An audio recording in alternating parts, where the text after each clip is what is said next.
என்ன பார்க்குறோம்னா இந்த அந்து கிறிஸ்து அப்படிங்கிற ஒரு விஷயத்தின் அடிப்படையில் உள்ள பாலாக்கு மறுவறுப்பு, அந்த சின்ன கொம்பு, இன்னும் சொல்லப்போனால் அது வந்து 666, என்ன சொல்லப்போனால் சத்தியத்தை கீழே தள்ளி தேவனுடைய நிகராய் தன்னையே தேவன் என்று உயர்த்தி கொள்கிற தேவனுடைய ஆலயத்தில் பரிசுத்த ஸ்தலத்தில் வந்து அமரக்கூடிய நிலைமையில இருக்கும். அதுதான் அந்து கிறிஸ்து. அப்படிப்பட்ட ஒரு அந்து கிறிஸ்து அப்படிங்கிற ஒரு விஷயம் வந்து அநேக அந்து கிறிஸ்துக்கள் ஆதி சபையிலே வந்ததை நம்ம பார்க்குறோம். அது இல்லாமல் இப்போ பார்க்கும் பொழுது அந்த ஒரிஜினல் அந்து கிறிஸ்துங்கிறது பிரம்மாண்டமான ஒரு விஷயமா இருக்கும் அப்படிங்கிறதெல்லாம் நம்ம ஏற்கனவே பார்த்தோம். அநேக அந்து கிறிஸ்துங்கிறது ஆட்டுத்தோலை போத்தி கொண்டு ஓநாய்களாக நிறைய கள்ள தீர்க்கதரிசிகளும் கள்ள போதகர்களும் வருவாங்க. ஆக ஒரிஜினல் அந்து கிறிஸ்துவ வந்து ரோம ராஜ்யம் வந்து என்ன பண்ணிக்கிட்டு இருக்கும், வர விடாமல் தடுத்திருக்கும். அது தடுத்து முடிக்கும் பொழுது அந்த அந்து கிறிஸ்து பிறந்துருவாருன்னா அந்த கிறிஸ்து அந்த உலகத்துக்குள்ள வந்துட்டு தன்னையே தேவனுக்கு நிகராக கொண்டு போயிருங்கிறது தான் வெளிப்படுத்தின விசேஷம் 12:1-6 கூட அந்த குழந்தை சிங்காசனத்துக்கு எடுத்துக்கொள்ளப்பட்டதுங்கிறத பார்க்கிறோம். அதனுடைய அடிப்படையில தான் சத்தியத்தை கீழே தள்ளி விசுவாச துரோகம் முந்தி நேரிட்டு கேட்டின் மகனாகிய பாவ மனுஷன் வெளிப்பட்டால் ஒழிய அந்த கிறிஸ்துவினுடைய 2ஆம் வருகை வராது அப்படிங்கிறதையும் இப்ப நம்ம 2 தெசலோனிக்கேயர்ல பார்த்தோம். சரிங்களா? அப்ப விசுவாச துரோகம் அப்படின்னாக்க என்ன அப்படின்னு பாத்தீங்கன்னா, விசுவாச துரோகம்னா என்னங்க? விசுவாசம் என்றால் என்ன? கிறிஸ்து நம்மளுடைய பாவங்களுக்காக மரித்து உயிர்த்து அவ்வளவுதானா? இதுதான் விசுவாசமா? அது மட்டும்தான் விசுவாசமா? விசுவாசம் எதனால் வரும்? எதை கேட்பதனால் வரும்? அப்ப வசனத்துக்குள்ளாக விசுவாசிக்கிறது, அதுலதான் நீங்க சொல்ற எல்லா விஷயமும் வரும். ஆனா வசனத்தை இல்லாம ஆத்துமா சாகாது. இது மாதிரியான சத்தியங்கள்லாம் பொய் சத்தியங்களா இருக்கு பாத்தீங்களா? அப்ப அதுல இருந்து விடுதலை அடையக்கூடிய ஒரு விஷயத்தை எது கொடுக்குதுன்னு பாத்தீங்கன்னா, விசுவாசம் எதன் மேல வைக்கணும்? வசனத்தின் மேல வைக்கணும். அந்த வசனம் தெளிவாக நம்ம புரியணும். அப்போ வசனம் இருக்குது, அதற்குள்ளான வசனத்துக்குள்ள உண்மைத்தன்மை வாய்ந்த அந்த சத்தியம், அதுதான் சத்தியத்தை கீழே தள்ளி அப்படின்னு அந்த அந்து கிறிஸ்து வந்தவனே அதுக்கு பிரச்சனையா இருக்கிறதே அதுதான் சத்தியம்தான், இந்த விசுவாசம் தான். அந்த விசுவாச துரோகம் அப்படின்னா சத்தியத்தின் மேல யாரும் இருக்கக்கூடாதுன்னு சொல்லிட்டு பைபிளே அந்து கிறிஸ்து என்ன பண்ணிடும், தள்ளிடும். அப்படிங்கும்போது தான் பைபிளே இல்லாம தான் ஏறக்குறைய 1260 நாட்கள், அதாவது 1260 வருடங்களாக பைபிளே இல்லாம இருந்துச்சு. அப்படிங்கிற இருண்ட காலம் அப்படின்னு கூட வேத ரீதியாக நம்ம பார்க்கிறோம். சரிங்களா? ஏன்னா நீங்க அந்த வசனத்தை படிச்சீங்கன்னா, அந்த பெரிய அடையாளம் வானத்தில் தோன்றினது அப்படிங்கிற அந்த ஒரு ஸ்திரியை பத்தி படிச்சோம் இல்லையா? அது கருவுற்று அந்த குழந்தை பிறந்துச்சு இல்லையா? அந்த குழந்தை யாருன்னு பாக்குறோம், சின்ன கொம்பாகி 666 தான். அதான் தன்னையே தேவனுக்கு நிகராய் உயர்த்தி கொண்டது. அதுல 12:6 படிச்சு பாருங்க. அந்த குழந்தை பிறந்த பிறகு அந்த பெண் என்ன ஆணுச்சு அப்படின்னு பாருங்க. ஸ்ரீயானவள் வனாந்தரத்திற்கு ஓடிப்போனாள். அங்கே 1264 அளவு அவளை போஷிப்பதற்காக தேவனால் ஆயத்தமாக்கப்பட்ட இடம் அவளுக்கு உண்டாயிருந்தது. எங்க உருவாயிருந்துச்சு? அது வனாந்தரம். அப்ப வனாந்தரங்கிறது என்ன மாதிரி இடம்? எதுவுமே கிடைக்காது, சாப்பாடும் கிடைக்காது, தண்ணீரும் கிடைக்காது, ஒண்ணுமே கிடைக்காத ஒரு இடம். அப்ப அதுதான் என்னன்னு பாத்தீங்கன்னா, சத்தியமே இல்லாத இடத்துக்கு சபை போயிடுச்சு. இருண்ட காலம். எப்ப அந்த குழந்தை பிறந்தவள். சரிங்களா?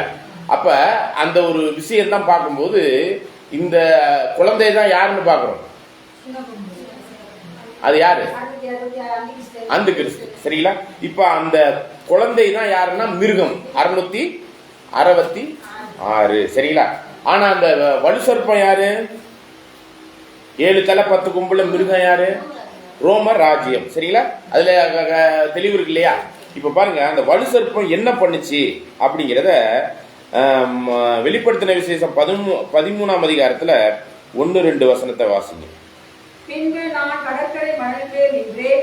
அப்பொழுது சமுத்திரத்திலிருந்து ஒரு மிருகம் எழுந்து வர கண்டேன். அதற்கு 7 தலைகளும் 10 கொம்புகளும் இருந்தன. அதன் கொம்புகளின் மேல் 10 முடிகளும். இப்ப இது வந்து மிருகமாக சொல்லப்பட்டு எல்லா சத்துவங்களையும் தான் பெற்றுக்கொண்டு இருக்கு பாருங்க. 7 தலை 10 கொம்பு இதுக்கு வந்துருச்சு, அந்த மிருகத்துக்கு. வலுசற்பத்துக்கு இருந்த அந்த 7 தலை 10 கொம்பு யாருக்கு வந்துருச்சு? இந்த மிருகத்துக்கே வந்துருச்சு. இந்த மிருகம் யாரு? மிருகம் தான் 666. சரிங்களா? அதை வந்து அதே வெளிப்படுத்தல் 13 18வது வசனத்துல படிக்கிறோம். ஓகே, திரும்ப இங்கே படிங்க. 1வது வசனத்தை படிங்க, கண்டினியூ பண்ணுங்க. பின்பு நான் கடற்கரை மணலிலே நின்றேன். அப்பொழுது சமுத்திரத்திலிருந்து ஒரு மிருகம் எழும்பி வர கண்டேன். அதற்கு 7 தலைகளும் 10 கொம்புகளும் இருந்தன. பாருங்க, சமுத்திரம்னா என்னது? மக்கள். என்ன மாதிரி மக்கள்? என்ன மாதிரி மக்கள் சமுத்திரம்னா? துன்மார்க்கமாய் வாழ்ந்து கொண்டிருக்கிற ஜனங்கள் மத்தியிலேருந்து ஒரு மிருகம் வருது. புரியுதுங்களா? அப்ப அந்த மிருகம்னாலே ஒரு ராஜ்யம் மாதிரி ஒரு தலைமையில ஒரு மிருகம் வருது. அந்த மிருகத்துக்கு தான் சின்ன கொம்பு 666 அப்படிங்கிறது. சரிங்களா? அது என்னென்ன சத்துவங்களை உடையதா இருந்துச்சுன்னு பார்க்கும்போது தான் தொடர்ந்து படிங்க. 10 முடினா 10 முடி இல்ல, 10 கிரீடங்கள். சரிங்களா? 10 தலை 10 கிரீடம். படிங்க. சரி, 7 தலைகள் 10 கொம்புனா 10 ராஜாக்கள். அந்த 10 ராஜாக்களுக்கும் 10 கிரீடங்கள். ஓகே. முடிகள் படிக்காதீங்க, அது வந்து கிரீடங்கள். சரிங்களா? ஓகே. அந்த மிருகத்துக்கு தூஷணமான நாமம்லாம் இருந்துச்சு. அது என்ன நாமங்கிறத அப்புறம் படிக்கலாம். படிங்க. பாக்குறதுக்கு சிறுத்தை, அதாவது அந்த சிறுத்தை எவ்வளவு வேகமா போகும், அதுதான் இது கிரேக்க ராஜ்யம் மாதிரி அவ்வளோ வேகத்தன்மை வாய்ந்த ஒரு அந்த பவரும் அதுகிட்ட இருந்துச்சான். சரிங்களா? அடுத்தது என்னன்னு பாருங்க. கரடிங்கிறது மேதோ பரிசேயர்களுடைய அந்த வலிமையும், மேதோ பரிசேயர்கள் தான் அந்த கரடி. சரிங்களா? அந்த வலிமையும் அதுகிட்ட இருந்துச்சு. சிங்கம் எதுக்கு அடையாளமா இருக்கு? இது பாபிலோன் ராஜா. பாபிலோன் ராஜ்யத்தினுடைய தன்மையும் அதுகிட்ட இருக்கு. எல்லா கலவைகளும் சேர்ந்ததுதான் எதுங்க? இந்த மிருகம். சரிங்களா? அப்புறம் பாருங்க.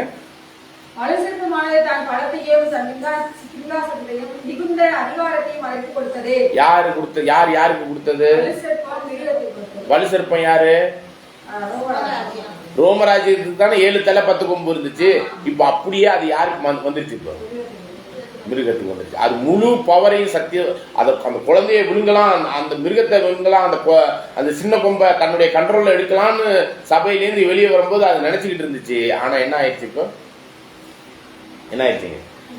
இந்த வலுசர்ப்பமே ரோமராஜ்யமே யாருக்கிட்ட அந்த பவர் எல்லாம் கொடுத்துருச்சு? நீனே ஆட்சி பண்ணுப்பான்னு கொடுத்துருச்சு. அந்த ரோமராஜ்யம் அந்த சின்ன கொம்புக்கு கொடுத்துருச்சு.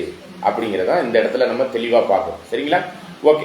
அப்ப அநேக அந்த கிறிஸ்துக்கள் இருந்தாலும் இந்த ஒரிஜினல் அந்த கிறிஸ்துங்கிறது எங்கேருந்து வரணும் அப்படிங்கிறத கண்டுபிடிச்சாதான் கரெக்டான ஒரிஜினல் அந்த கிறிஸ்துவை நம்ம கண்டுபிடிக்க முடியும். புரியுதுங்களா? ஆதி சபையிலே அநேக அந்த கிறிஸ்துக்கள் இருந்தாங்கன்னு வேதத்துல படிக்கிறோம். சரிங்களா? இப்ப நம்ம அதை கூட நம்ம வசனத்துல படிக்கும்போது 1 யோவான் 2ஆம் அதிகாரத்துல படிக்கிறோம் இல்லையா? 1 யோவான் 2ஆம் அதிகாரம் 18வது வசனம்.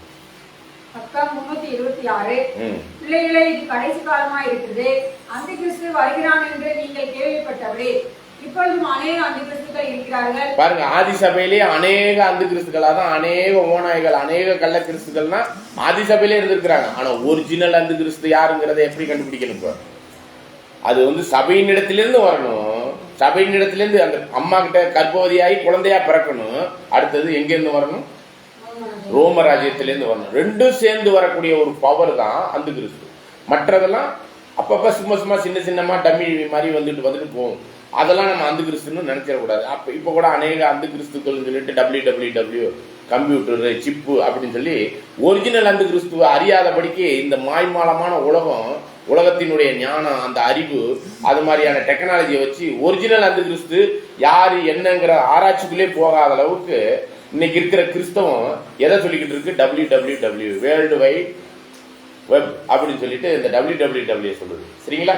அப்ப இது வந்து இந்த டபிள்யூங்கிறது 666ங்கிற மாதிரி ஒரு அர்த்தத்தையும் ஒரு காரியங்களை சொல்லி கொண்டாந்து அதை என்ன பண்ணிடுறாங்கன்னா, இது வந்து ஒரு மிஷினு, இது கம்ப்யூட்டர் சிப்பு அப்படின்னு நம்மளை என்ன பண்ணிடுறாங்க? ஒரிஜினல் அந்த கிறிஸ்துவ அறியாதபடிக்கு என்ன பண்ணிட்டாங்க? மாற்றி சொல்றதுனால அந்த ஒரிஜினல் அந்த கிறிஸ்துவ நம்ம தேடாம என்ன பண்ணிடுறோம்? விட்டுறோம். அப்ப இதுதான் ரொம்ப முக்கியம். நம்ம ஒரிஜினல் அந்த கிறிஸ்துவுக்கு முன்னாடி அநேக அந்த கிறிஸ்துக்கள் சின்னமா வருது. அது ஓனாய் கூட்டம், கள்ள தீர்க்கதரிசிகள், கிறிஸ்து மாதிரியே வேஷம் போட்டுக்கிட்டு வருங்க. அதே மாதிரி இந்த அறிவு பெருத்த காலத்துல அந்த வரலாற்றை போய் ஒரிஜினலா பார்க்காம ஏதோ அந்த கிறிஸ்துவா நினைச்சுக்கிட்டு இருக்குது. இந்த சிப்பு, WW வெப்பு, இந்த தவறான காரியத்தை கொண்டு போய் தேடி அதை அந்த கிறிஸ்துன்னு சொல்லிக்கிட்டு இருக்கு. நம்ம நினைக்கிறதெல்லாம் அந்த கிறிஸ்து இல்ல. சரிங்களா? வேதம் சொல்லணும். அப்போ ஒரிஜினல் அந்த கிறிஸ்துவ வரவிடாம தடுத்துக்கிட்டு இருந்தது எது? ரோமராஜ்யம். அது குறிப்பிட்ட ஸ்டேஜுக்கு அப்புறம் அந்த குழந்தை பிறந்த உடனே அந்த கேட்டின் மகன் ஆகிய பாவ மனுஷன் தன்னையே தேவனுக்கு நிகராய் தன்னையே தேவன் என்று சொல்லக்கூடிய ஒருவனா இருப்பான். அப்படிங்கிறதுலதான் அநேக அந்த கிறிஸ்துகள் கள்ள கிறிஸ்துக்கள்லாம் முன்னாடியே நிறைய பேர் வந்திருக்கிறாங்கிறதையும் நம்ம புரிஞ்சுக்கிறோம். தொடர்ந்து வாசிங்க. அதனாலே இது கடைசி காலம் என்று அறிகிறோம். அவர்கள் நம்மை விட்டு பிரிந்து போனார்கள், ஆகிலும் அவர்கள் நம்முடையவர்களாய் இருக்கவில்லை. நம்முடையவர்களாய் இருந்தார்களானால் நம்முடைய நிலைத்திருப்பார்களே. எல்லாரும் நம்முடையவர்கள் அல்ல என்றே வெளியாகும்படிக்கே பிரிந்து போனார்கள். அப்போ ஒரிஜினலா இருக்கிறவங்க ஆதி அப்போஸ்தலர் காலத்துல உள்ள அந்த போதனை, அந்த எழுத்துக்கள், அந்த வேதத்திலே இருப்பாங்க. அதுல இல்லாதவங்க எல்லாம் என்ன பண்ணிடுவாங்க? அதை விட்டு பொய்யான குட்டி குட்டி அந்த கிறிஸ்துக்களாய், குட்டி குட்டி ஓநாய்களாய், குட்டி குட்டி கள்ள தரிசிகளாய் சின்ன சின்னமா இருக்கும். அதை நினைச்சிட்டு அது அந்த கிறிஸ்துன்னு நம்ம நினைச்சிடக்கூடாது. அதுவும் அந்த கிறிஸ்துவனுடைய சின்ன சின்ன இயக்கங்கள். ஆனா ஒரிஜினல்ங்கிறது நம்ம தெரிஞ்சுக்கணும். சரிங்களா? அதுக்காக தான் நம்ம தெசலோனிக்கர்ல போய் படிக்கிறோம். தொடர்ந்து வாசிங்க. நீங்கள் பரிசுத்தராலே அபிஷேகம் பெற்று சகலத்தையும் அறிந்திருக்கிறீர்கள். பாருங்க, பரிசுத்தரால் அபிஷேகம் பெற்று இந்த சத்தியத்தை கேட்டு பரிசுத்தாவினால் அபிஷேகம் பெற்று அந்த சத்தியத்தின் ஆவினால வழி நடத்தப்பட்டு தெளிவான சத்தியத்துக்குள்ள வந்தாச்சு. சரிங்களா? ஓகே, தொடர்ந்து வாசிங்க. சத்தியத்தை நீங்கள் அறியாததினால் அல்ல, நீங்கள் சத்தியத்தை அறிந்திருக்கிறதுனாலும் சத்தியத்தினால் ஒரு பொய்யும் உண்டாயிராது. பாருங்க, தெளிவான சத்தியத்துல வந்த பிறகுதான் ஒரிஜினல் அந்த கிறிஸ்து யாருன்னு கண்டுபிடிக்க முடிஞ்சிச்சு. சரி, அந்த ஒரிஜினல் சத்தியம் எது? எங்க இருந்து வரும்? ஆனா இந்த ஒரிஜினல் சத்தியத்தை தள்ளிட்டு விசுவாச துரோகத்தை யார் ஃபர்ஸ்ட் பண்ணதுங்க? பண்ணுவான்னு சொல்லப்பட்டிருக்கு அந்த சின்ன கொம்பு, இல்லைங்களா? ஏன்னா ஒரிஜினல் சத்தியம் தெரிஞ்சா யாருன்னு கண்டுபிடிச்சிடலாம். அது தெரியாத அளவுக்கு அவன் என்ன பண்ணிடுவான்? விசுவாச துரோகம் பண்ணுவான். விசுவாச துரோகம்னா விசுவாசம்னா சத்தியத்தை கீழே தள்ளிடுவான். சரிங்களா? அப்ப அதை பண்றதுனாலதான் அவனுக்கு ஈஸியா போச்சு. பொய்யான வரும்போது யாருமே கண்டறிக்க முடியல. அப்படிங்கிறதெல்லாம் நம்ம பாக்குறோம். அப்ப இப்பயும் கூட அந்த ஒரிஜினல் அந்த கிறிஸ்துவ கண்டுபிடிக்காத அளவுக்கு எதுல உலக கிறிஸ்தவமே இருக்குது? பைபிளை படிக்காம, பைபிளை ஆராய்ச்சி பண்ணாம, பைபிளுக்குள்ளான சத்தியத்துல தேடாம உலக பிரகாரமா தேடுறதுனாலதான் ஒரிஜினல் அந்த கிறிஸ்துவே இந்த சத்தியத்தின்படி கண்டுபிடிக்க முடியல அவங்களால. புரியுதுங்களா? இப்ப நம்ம எதனால கண்டுபிடிக்கிறோம்? வேதத்தினால. தொடர்ந்து வாசிங்க. நீங்கள் அறிந்திருக்கிறதுனாலும் உங்களுக்கு எழுதியிருக்கிறேன், இயேசுவை கிறிஸ்து அல்ல என்று மறுதலிக்கிறவனே அல்லாமல் வேற யார் பொய்யன். பாருங்க, இயேசுவை கிறிஸ்து அப்படின்னா என்ன அர்த்தம்? எல்லாரும் தானே இயேசு கிறிஸ்துன்னு சொல்றாங்க. இயேசுவை கிறிஸ்து என்று அறிக்கை பண்ணாதவன்லாம் அந்த கிறிஸ்து பொய்யன். எல்லா கிறிஸ்துவும் இயேசுவை கிறிஸ்துன்னு தானே சொல்றாங்க. என்ன தப்பா சொல்றாங்க? தொடர்ந்து படிங்க. அந்த 22 திரும்ப படிங்க. இயேசுவை கிறிஸ்து அல்ல என்று மறுதலிக்கிறவனே அல்லாமல் வேற யார் பொய்யன். ஓகே, அந்த வசனம் முடிஞ்சிருச்சா? பிதாவையும் குமாரனையும் மறுதலிக்கிறவனே அந்தி கிறிஸ்து. ஓகே, பிதாவையும் குமாரனையும் மறுதலிக்கிறவனே அந்தி கிறிஸ்து. இயேசுவை கிறிஸ்து என்று ஏற்றுக்கொள்ளாதவன் அந்த கிறிஸ்து பொய்யன். இப்ப நீங்க சொல்லுங்க, எல்லா கிறிஸ்தவர்களும் இயேசுவை கிறிஸ்து தானே சொல்றாங்க. நடக்கலங்கிறீங்களா? ஏன்? அவங்களும் முயற்சி தானே பண்றாங்க. இயேசுவை கிறிஸ்து என்று ஏற்றுக்கொள்ளாதவன்லாம் பொய்யன், பிதாவையும் குமாரனையும் ஏற்றுக்கொள்ளாதவன் அந்த கிறிஸ்து. அப்படிதான் இங்க வசனத்தின் மூலம் அறிய வேண்டியபடி அறிஞ்சுக்கணும்னு சொல்றாரு. நான் என்ன கேட்கிறேன்? இந்த சத்தியத்தை கேட்கறதுக்கு முன்னாடி இயேசுவை கிறிஸ்துவை எப்படி நீங்க அறிஞ்சிருந்தீங்க? இந்த சத்தியத்தை கேட்கறதுக்கு முன்னாடி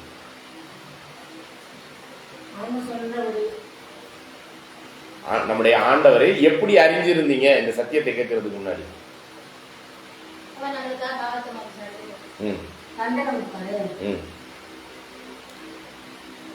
பிதாவை புரியுதுங்களா? பிதாவே தெரியாது. யாரு பிதான்னு யாரு நினைச்சுட்டு இருந்தான்? அதுதான் அந்த கிறிஸ்துவம். எது அந்த கிறிஸ்துவம்? எது அந்த கிறிஸ்துவம்? இயேசுவை கிறிஸ்து என்று அறிக்கை பண்ணாங்க. கிறிஸ்துனா என்ன அர்த்தம்? அபிஷேக், தேவனால் அபிஷேகம் பண்ணப்பட்டவர். இவரே தேவன் சொன்னா அதுதான் யாருங்க? இயேசுவை, யாசுவா மெசியாவை பிதா என்று சொன்னா அது என்னது? அதுதான் அந்த கிறிஸ்து. புரியுதுங்களா? இப்ப இயேசுவை கிறிஸ்து என்று அறிக்கை பண்ணாதவங்க யாருன்னு கேட்டா யார் அறிக்கை பண்ணல? பிதாவாகிய தேவனால் நம்முடைய ஆண்டவரும் இரட்சகருமா இருக்கிற யாசுவா மெசியா அபிஷேகம் செய்யப்பட்டார் அப்படிங்கறத அறிக்கை பண்றதுதான் சத்தியம். அதை அறிக்கை பண்ணாம யாசுவா மெசியா தான் பிதாவாகிய தேவன் சொன்னா புரியுதுங்களா? இப்ப சொல்லுங்க, யார் யார் அந்த கிறிஸ்து? எல்லா சபையும் இதை சொல்லிடுறவங்க அத்தனை பேருமே சரிங்களா? பிதாவுக்கு நிகராய் கிறிஸ்துவை ஒப்பிட்டு சொல்லும் பொழுது அவர்கள் அத்தனை பேருமே என்னவாதான் இருக்கிறாங்க. அதனாலதான் அந்த வசனம் திரும்ப 22 படிங்க. இயேசுவை கிறிஸ்து அல்ல என்று மறுதலிக்கிறவனே அல்லாமல் வேற யார் கூறுகிறார்? அப்ப இயேசுவை கிறிஸ்து அல்ல அப்படின்னா இவரே என் நேசகுமாரன் சொல்றார். பேதுரு கூட சொல்றார், நீர் ஜீவனுள்ள தேவனுடைய குமாரனாகிய கிறிஸ்துனா அபிஷேகம் பிதாவாகிய தேவனால் அபிஷேகம் செய்யப்பட்டவர். யாரிடத்தில் செல்வம்? ஜீவ வார்த்தைகள் உம்மிடத்திலே உள்ளது, நீரே ஜீவனுள்ள தேவனுடைய குமாரனாகிய கிறிஸ்து அப்படின்னு பேதுரு ஆங்காங்கே அறிக்கை பண்ணார் இல்லையா?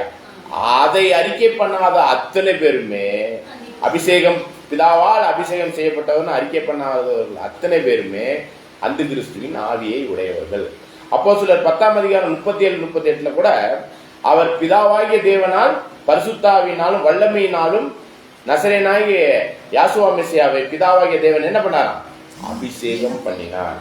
அப்படிங்கிறத ஏற்றுக்கொள்ளாமல் அவர்தான் பிதா அப்படின்னு சொல்லும் போதும் அவர்தான் ஏசப்பா, ஏசப்பானா பிதாவே அவர்தான் அப்படின்னு சொல்லும் போதுதான் அது என்ன ஆவியா இருக்குது? அந்த கிறிஸ்து ஆவியாக இருக்குது. 22 திரும்ப படிச்சுட்டு அடுத்த வசனத்துக்குள்ள வாங்க. இயேசுவை கிறிஸ்து அல்ல என்று மறுதலிக்கிறவனே அல்லாமல் வேற யார் பொய்யன்? பிதாவையும் குமாரனையும் மறுதலிக்கிறவனே அந்தி கிறிஸ்து. அப்ப பிதா ஒருத்தர் இருக்கிறார், குமாரன் ஒருத்தர் இருக்கிறார். பரிசுத்தாவிங்கிறது என்னங்க? வல்லமை. அப்ப பிதா ஒருத்தர் இருக்கிறார், குமாரன் ஒருத்தர் இருக்கிறாருங்கிறத அறிக்கை பண்ணுகிறவன் தான் என்னன்னு பாக்குறோம், அந்த கிறிஸ்துவா? பிதா ஒருவர் இருக்கிறார், குமாரன் ஒருத்தர் இருக்கிறாருங்கிறத அறிக்கை பண்றதா என்ன ஆவி? கரெக்டான தேவனுடைய ஆவியில வருது. அதை அறிக்கை பண்ணாதவன் தொடர்ந்து வாசிங்க. குமாரனை மறுதலிக்கிறவன் பிதாவை உடையவன் அல்ல, குமாரனை அறிக்கையிடுகிறவன் பிதாவையும் உடையவனா இருக்கிறான். ஆகையால் ஆதி முதல் நீங்கள் கேள்விப்பட்டது உங்களை நிலைத்திருக்க கடவுளே. ஆதி முதல் இருக்கிறத கேள்விப்பட்டதுன்னா நீங்க பிறந்ததுல இருந்து கிறிஸ்தவத்துக்குள்ள வந்தீங்களா? அதான் ஆதி முதல். என்ன? பைபிள் சத்தியத்தின்படி ஆதி அப்போஸ்தலர்கள் மூலமாய் கொடுக்கப்பட்ட அந்த சத்தியத்தின்படி உள்ளதை கேள்விப்பட்டதை நீங்க அதுலதான் நிலைச்சிருக்கணும். புரியுதுங்களா? இன்னைக்கு இருக்கிற உலக கிறிஸ்தவ மார்க்கத்தின் போதனைகள் அல்ல. சரிங்களா? அதனாலதான் கள்ள கிறிஸ்துக்கள், கள்ள போதகர்கள், கள்ள தீர்க்கதரிசிகள்லாம் நம்மள என்ன பண்றாங்க? நம்மளை சுத்தி எப்ப எங்க என்னங்கிறத வஞ்சிக்கிற நிலைமையில இருக்கிறாங்க. இந்த வசனத்தை விட்டு போயிட்டீங்கன்னா உண்மை கிறிஸ்துவையும் அறியாம போயிருவோம், உண்மையான பிதாவாகிய தேவனையும் அறியாம போயிருவோம். அந்த அளவுக்கு நம்மளை சுத்தி அநேக வஞ்சனை இருக்குன்னு தான் இதுக்கு முன்னாடி உள்ள 2 பாடங்களையும் தெளிவா நம்ம பார்த்தோம். தொடர்ந்து வாசிங்க. ஆதி முதல் நீங்கள் கேள்விப்பட்டதை உங்களை நிலைத்திருந்தால் நீங்களும் குமாரனிலும் பிதாவிலும் நிலைத்திருப்பீர்கள். அப்ப பிதாவிலும் நிலைச்சிருக்கணும், குமாரனிலும் நாம நினைச்சிருக்கணும். நித்திய ஜீவனை அளிப்பேன் என்பதே அவர் நமக்கு செய்த வாக்குதான். உங்களை வஞ்சிக்கிறவர்களை குறித்தே இவைகளை உங்களுக்கு எழுதியிருக்கிறேன். நீங்கள் அவராலே பெற்ற அபிஷேகம் உங்களை நிலைத்திருக்கிறது, ஒருவரும் உங்களுக்கு போதிக்க வேண்டுவதில்லை. பாருங்க, இப்ப இந்த சத்தியத்துக்குள்ள வந்த பிறகு நல்லா கவனிங்க. இந்த தெளிவான சத்தியத்துக்குள்ள வந்த பிறகு இப்ப யாராச்சும் போதிக்கணும்னு அவசியம் இருக்கா? ஆனா இந்த சத்தியத்துக்குள்ள வராம இருக்கும்போது பிதாவையும் குமாரனையும் அறிய வேண்டியபடி அறியாம அந்த நித்திய ஜீவனுக்கான ஒரு ஓட்டத்துக்குள்ளாக நம்ம போகாம இருக்கும் பொழுது இப்ப இந்த வசனம் நம்மளுக்கு பொருந்துமா? நீங்கள் திரும்ப படிங்க அந்த ஒரு வசனத்தை. அவராலே பெற்ற அபிஷேகம் உங்களை நிலைத்திருக்கிறது, ஒருவரும் உங்களுக்கு போதிக்க வேண்டுவதில்லை. இப்ப இந்த வசனத்தை இன்னைக்கு இருக்கிற கிறிஸ்தவர்கள்லாம் எடுத்து பேசுறாங்க. ஒருவரும் உங்களுக்கு போதிக்க வேண்டியதில்லை, பரிசுத்தாவியே உங்களை வழி நடத்தும், பைபிள் கூட படிக்க வேண்டியதில்லை அப்படின்னு கூட சொல்றாங்க. சொல்றாங்களா? இந்த வசனத்தை வச்சுதான் சொல்றாங்க. இந்த வசனத்தை வச்சுதான் எங்களுக்கு பரிசுத்தாவி நேரா பேசுறாரு அப்படி சொல்றாங்கல்ல. இப்ப சொல்லுங்க, இந்த அறிய வேண்டியபடி இந்த அறிந்த இந்த சத்தியத்துக்குள் வந்த பிறகு பரிசுத்தாவிக்குள்ளான காரியமா, மகா பரிசுத்தமான விசுவாசத்தில் உறுதிப்படுத்தி கொண்டு பரிசுத்தாவில ஜெபம் பண்ணதான் சொல்லியிருக்கிறாரு யூதா 1ஆம் அதிகாரம் 20வது வசனம். ஆனா இந்த இடத்துல சொல்லப்பட்டிருக்கிறது என்னது? இந்த சத்தியத்துக்குள் வந்த பிறகு யாரும் நம்மளுக்கு என்ன பண்ண, அபிஷேகம் பெற்ற பிறகு யாரும் நம்மளுக்கு என்ன பண்ண வேண்டியதில்லை. ஆனா இந்த சத்தியத்தை அறியாம எப்படி நம்ம அபிஷேகத்திற்குரிய அந்த விசுவாசத்துக்குள்ளே வராம, மகாபரிசுத்தமான விசுவாசத்துக்குள்ளே வராம பரிசுத்தாவி பெற்றுக்கொண்டோம், பரிசுத்தாவிக்குள்ளா போதிக்கப்பட்டிருக்கிறோம்ங்கிற சொல்ல முடியும். பரிசுத்தாவிக்குள்ளான அந்த அபிஷேகத்துக்குள்ள வந்தாதான், அந்த சத்தியத்துக்குள்ள வந்தாதான் நம்ம என்ன பண்ண போறோம், யாரும் நம்மளுக்கு என்ன பண்ண வேண்டியதில்லை. ஆனா அதுக்கு முன்னாடியே நம்ம சொன்னோம்னா அது எந்த ஆவியில இருக்கிறோம், நம்ம ஆல்ரெடி உலக ஆவியில இருக்கிறோம். சாத்தானுடைய ஆவி, நித்திரையின் ஆவி, பயப்படுதலுக்கான ஆவி, இதெல்லாம் நம்ம ஆவியை குறித்து நம்ம நிறைய பார்த்துட்டோம். இப்ப நம்ம பெற்றிருக்கிற ஆவி சத்தியத்தின் ஆவி, தெளிந்த புத்தி உள்ள ஆவி. சரிங்களா? யார் என்ன கேட்டாலும் இப்ப நம்ம என்ன சொல்ல முடியும், சத்தியத்தின்படி நம்மளுக்கு பதில் சொல்ல முடியும். சரிங்களா? யார் அந்த கிறிஸ்து, யார் கள்ள கிறிஸ்து, யார் கள்ள போதகர்கள், யார் ஒரிஜினல் கிறிஸ்து, யார் அப்படிங்கறதெல்லாம், ஒரிஜினல் அந்த கிறிஸ்து யாருங்கிற அளவுக்குலாம் நம்மளுக்கு தேவன் என்ன கொடுத்துட்டாரு. இப்போ அது அந்த அந்த வழிநடத்தல் என்னதுன்னு சொல்லலாம். அதான் அபிஷேகத்தினுடைய பரிசுத்த ஆவியினால இப்ப நம்ம அந்த ஆவியினாலதான் இதெல்லாம் நம்ம சொல்ல முடியும். ஒழிஞ்சு கிறிஸ்துவை, யாசுவா மெசியாவை கிறிஸ்து என்று சொன்னாலே அது யாராலதான் சொல்ல முடியும், இப்படிப்பட்ட சத்தியத்தின் ஆவியில தெளிவடைஞ்சாதான் சொல்ல முடியும். அந்த தெளிவடையாம நான் ஆவி யாரும் போதிக்க வேண்டியதில்லை, ஆவியினால நான் வழி நடத்துறேன்னு சொல்றதுன்னா நம்ம ஏற்றுக்கணும். ஒருத்தர் போய் பார்க்கும் போதே நம்மளுக்கு புரிஞ்சிடும் இவங்க எந்த ஆவி, எப்படி பேசுறாங்க அப்படிங்கிறத பார்த்து நம்ம ஆவியை, இவங்க இந்த ஆவியில இருக்கிறாங்கிறத நம்மளால கண்டுபிடிக்க முடியுது. பாத்தீங்களா? காரணம், நம்மளுக்கு அந்த வல்லமையை கொடுத்துட்டார், அந்த ஆவியை கொடுத்துட்டார். யார் என்னென்ன விஷயத்தை எப்படி பேசுறாங்கிறத வச்சு, அவங்க மைண்டுக்குள்ள உள்ளதை வச்சு இவங்க இந்த ஆவிங்கிறத நம்ம என்ன பண்ணிடுறோம், கண்டுபிடிச்சிடறோம். தொடர்ந்து வாசிங்க. உங்களை வஞ்சிக்கிறவர்களை குறித்து இவைகளை உங்களுக்கு எழுதியிருக்கிறேன். ஆனாலும் நீங்க என்ன ஆயிடக்கூடாது, இது மாதிரிலாம் நிறைய வஞ்சனை ஏமாற்றங்கள்லாம் நம்மளுக்கு வரலாம். இப்ப நம்ம அதுல தெளிவா இருக்கணும்னா என்ன பண்ணணும், தொடர்ந்து இந்த சத்தியத்தின் ஆவியினால் சத்தியத்திலே நம்ம நிலைச்சிருக்கணும். சரிங்களா? கொடுக்கப்பட்ட சத்தியத்துல அததான் இங்க சொல்லும் போது என்ன சொல்றாரு, ஆதியில நான் உங்களுக்கு நான் சொன்ன இதுல நீங்க நிலைச்சிருங்க. 24வது வசனம். ஆதி முதல் நீங்கள் கேள்விப்பட்டது உங்களை நிலைத்திருக்க கடவுது. ஆதி முதல் நீங்கள் கேள்விப்பட்டது உங்களை நிலைத்திருந்தால் நீங்களும் குமாரனிலும் பிதாவிலும் நிலைத்திருப்பீர்கள். அப்ப ஆதி முதல் சொல்லப்பட்டது எது, பைபிள். அதுல திரும்ப வந்திருக்கிறோம். இப்ப நம்ம இதுக்கு முன்னாடி வஞ்சனையில இருந்தோம்.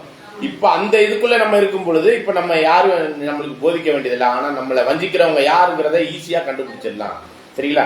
இதுதான் நம்ம ஆவியை பகுத்தறிகிற வரத்தையும் நம்மளுக்கு கொடுத்துட்டார். யார் எந்த ஆவியில இருக்கிறாங்க, இது இந்த சபை இந்த ஆவியில இருக்கு, அது அந்த சபை அந்த ஆவியில இருக்கு, இது இவங்க இப்படி பேசுறாங்க, அவங்க இதெல்லாம் நம்மளுக்கு புரிஞ்சிருச்சா இல்லைங்களா? இன்னைக்கு இதுக்கு முன்னாடி நம்மளை பத்தியே நம்மளுக்கு புரியல. நான் தான் ஆத்மாங்கிறதே புரியல, உண்மையான பிதா யாருன்னு தெரியல, கிறிஸ்து யாருன்னு தெரியல. எவ்வளவு தெளிவற்ற ஆவியில இருந்தோம், இப்ப தெளிந்த புத்தி உள்ள ஆவிக்குள்ள வந்துட்டோம். தொடர்ந்து இங்க வந்து வாசிங்க. நீங்கள் அவராலே பெற்ற அபிஷேகம் உங்களுக்கு கிடைத்திருக்கிறது, ஒருவர் உங்களுக்கு போதிக்க வேண்டுவதில்லை. அந்த அபிஷேகம் சகலத்தையும் குறித்து உங்களுக்கு போதிக்கிறது, அது சத்தியமாய் இருக்கிறது. அது என்னது? சத்தியமாய். அபிஷேகம் என்னவா இருக்குது? சத்தியம் என்பது மகாபரிசுத்தமான விசுவாசம், அது பைபிள் அடிப்படையில இருக்குது. சத்தியம்னால என்னங்க, பைபிள் அடிப்படையில நம்ம தெளிவுல இருக்கிறோம். அந்த அபிஷேகம் எதை சார்ந்தது? சத்தியம். அந்த பரிசுத்தாவியினுடைய அபிஷேகம் என்பது எதை அடிப்படையில இருக்குது? சத்தியம். வசனத்துக்கு சத்தியத்துக்குள்ள வித்தியாசம்லாம் நம்மளுக்கு தெரியும். வசனம் இன்னைக்கு முழு கிறிஸ்தவம் படிச்சுட்டு இருக்கு, ஆனா புரியல. ஆனா அது புரிய ஆழமான சத்தியத்துல இன்னைக்கு யார கூட கண்டுபிடிக்கிறதுக்கு நம்மளுக்கு தெளிவு கிடைச்சிருச்சு. அந்த கிறிஸ்து யார்? பல அந்த கிறிஸ்துகள் இருக்காங்க. அதெல்லாம் யாரு? ஒரிஜினல் அந்த கிறிஸ்து எங்கேருந்து வரணும், எப்படி வரணும், என்ன செய்வான், இது அத்தனையுமே நம்மளுக்கு என்ன பண்றார்? தேவன் அந்த ஆவியை கொடுக்கிறார். தொடர்ந்து வாசிங்க. பொய்யல்ல, அது உங்களுக்கு போதித்தபடியே அவரை நிலைத்திருப்பீர்களாக. இப்படி இருக்க பிள்ளைகளே, அவர் வெளிப்படும் போது நாம் அவர் வருகையை அவருக்கு முன்பாக வெட்கப்பட்டு போகாமல் தைரியம் உள்ளவர்களாய் இருக்கும்படிக்கு அவரில் நிலைத்திருங்கள். அவர்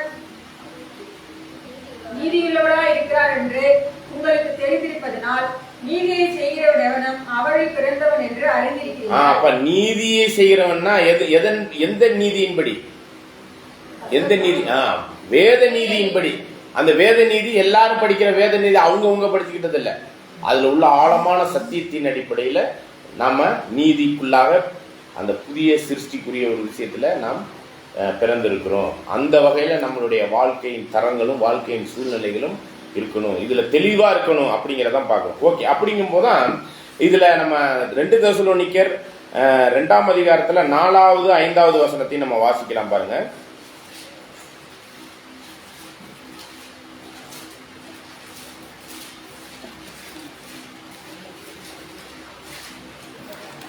பக்கம் 284. 3ல படிங்க. எவ்விதத்தினாலும் ஒருவனும் உங்களை மோசம் போகாதபடிக்கு எச்சரிக்கையா இருங்கள். ஏனெனில் விசுவாச துரோகம் முந்தி நேரிட்டு கேட்டின் மகனாய பாவ மனுஷன் வெளிப்பட்டால் ஒழிய அந்த நாள் வராது. அவன் எதிர்த்து நிற்கிறவனாயும் தேவன் எனப்படுவது எதுவோ ஆராதிக்கப்படுவது எதுவோ அது எல்லாவற்றுக்கும் மேலாக தன்னை உயர்த்துகிறவனாயும் தேவனுடைய ஆலயத்தில் தேவன் போல உட்கார்ந்து தன்னைத்தானே தேவன் என்று காண்பிக்கிறவனாயும் இருப்பான். நான் உங்களிடத்தில் இருந்த போதே இவைகளை சொன்னதே உங்களுக்கு ஞாபகம் இல்லையா? பாருங்க, இது மாதிரிதான் இருப்பான் அப்படிங்கறத ஞாபகம் வச்சுக்கோங்க. அப்படிங்கறத பார்த்துதான் நம்ம அந்த பாலாக்கு மறுவுறுப்புல உள்ள இந்த விஷயத்தெல்லாம் நம்ம ஐடென்டிஃபை பண்ணிக்கிட்டு இருக்கோம். சரிங்களா? அப்ப இதுல நம்ம அநேக அந்த கிறிஸ்துக்கள் வருவாங்கிறத அப்போஸ்தலர் 20, 29 30 வசனத்துல நம்ம பார்க்கும்போது, கொடிய ஓநாய்கள் உங்களுக்குள்ளே வரும், உங்களிலும் சிலர் எழும்பி சீசர்களை மாறுபாடானவைகளை போதிப்பார்கள் என்று அறிந்திருக்கிறேன் என்று பவுல் சொல்றார். சரிங்களா?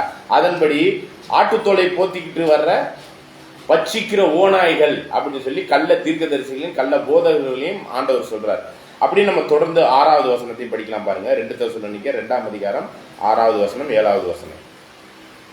அவன் தன் காலத்திலே வெளிப்படும்படிக்கு இப்பொழுது அவனை தடை செய்கிறது இன்னதென்றும் அறிந்திருக்கிறீர்களே. அப்ப இங்க பாருங்க, அநேக ஓநாய்கள், அநேக கள்ள கிறிஸ்துக்கள், கள்ள தீர்க்கதரிசிகள்லாம் அப்பப்ப வந்துகிட்டு இருக்கிறாங்க.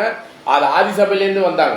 இப்பயும் நிறைய பேர் கிறிஸ்துவை பிதாவாகிய தேவனால் அபிஷேகம் செய்யப்பட்டவர் இல்லை அப்படிங்கிற அளவுக்கு யாசுவா மெசியாவை கிறிஸ்து என்று ஏற்றுக்கொள்ளாமல் அவரையே தேவனுக்கு நிகராக சொல்லிக்கிட்டு இருக்கிறாங்க.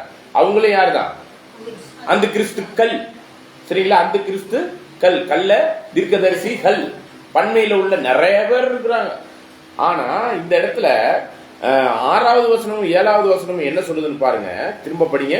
அவன் தன் காலத்திலே வெளிப்படும்படிக்கு இத்தனை அந்த கிறிஸ்துக்கள் ஆதிசபையில இருந்தாலும் முடிவு காலத்தில் உள்ள சபைகள்ல இருந்தாலும் அவன் வெளிப்படுவதற்கு இப்பொழுது அவனை தடை செய்கிறது இன்னதென்றும் அறிந்திருக்கிறீர்களே.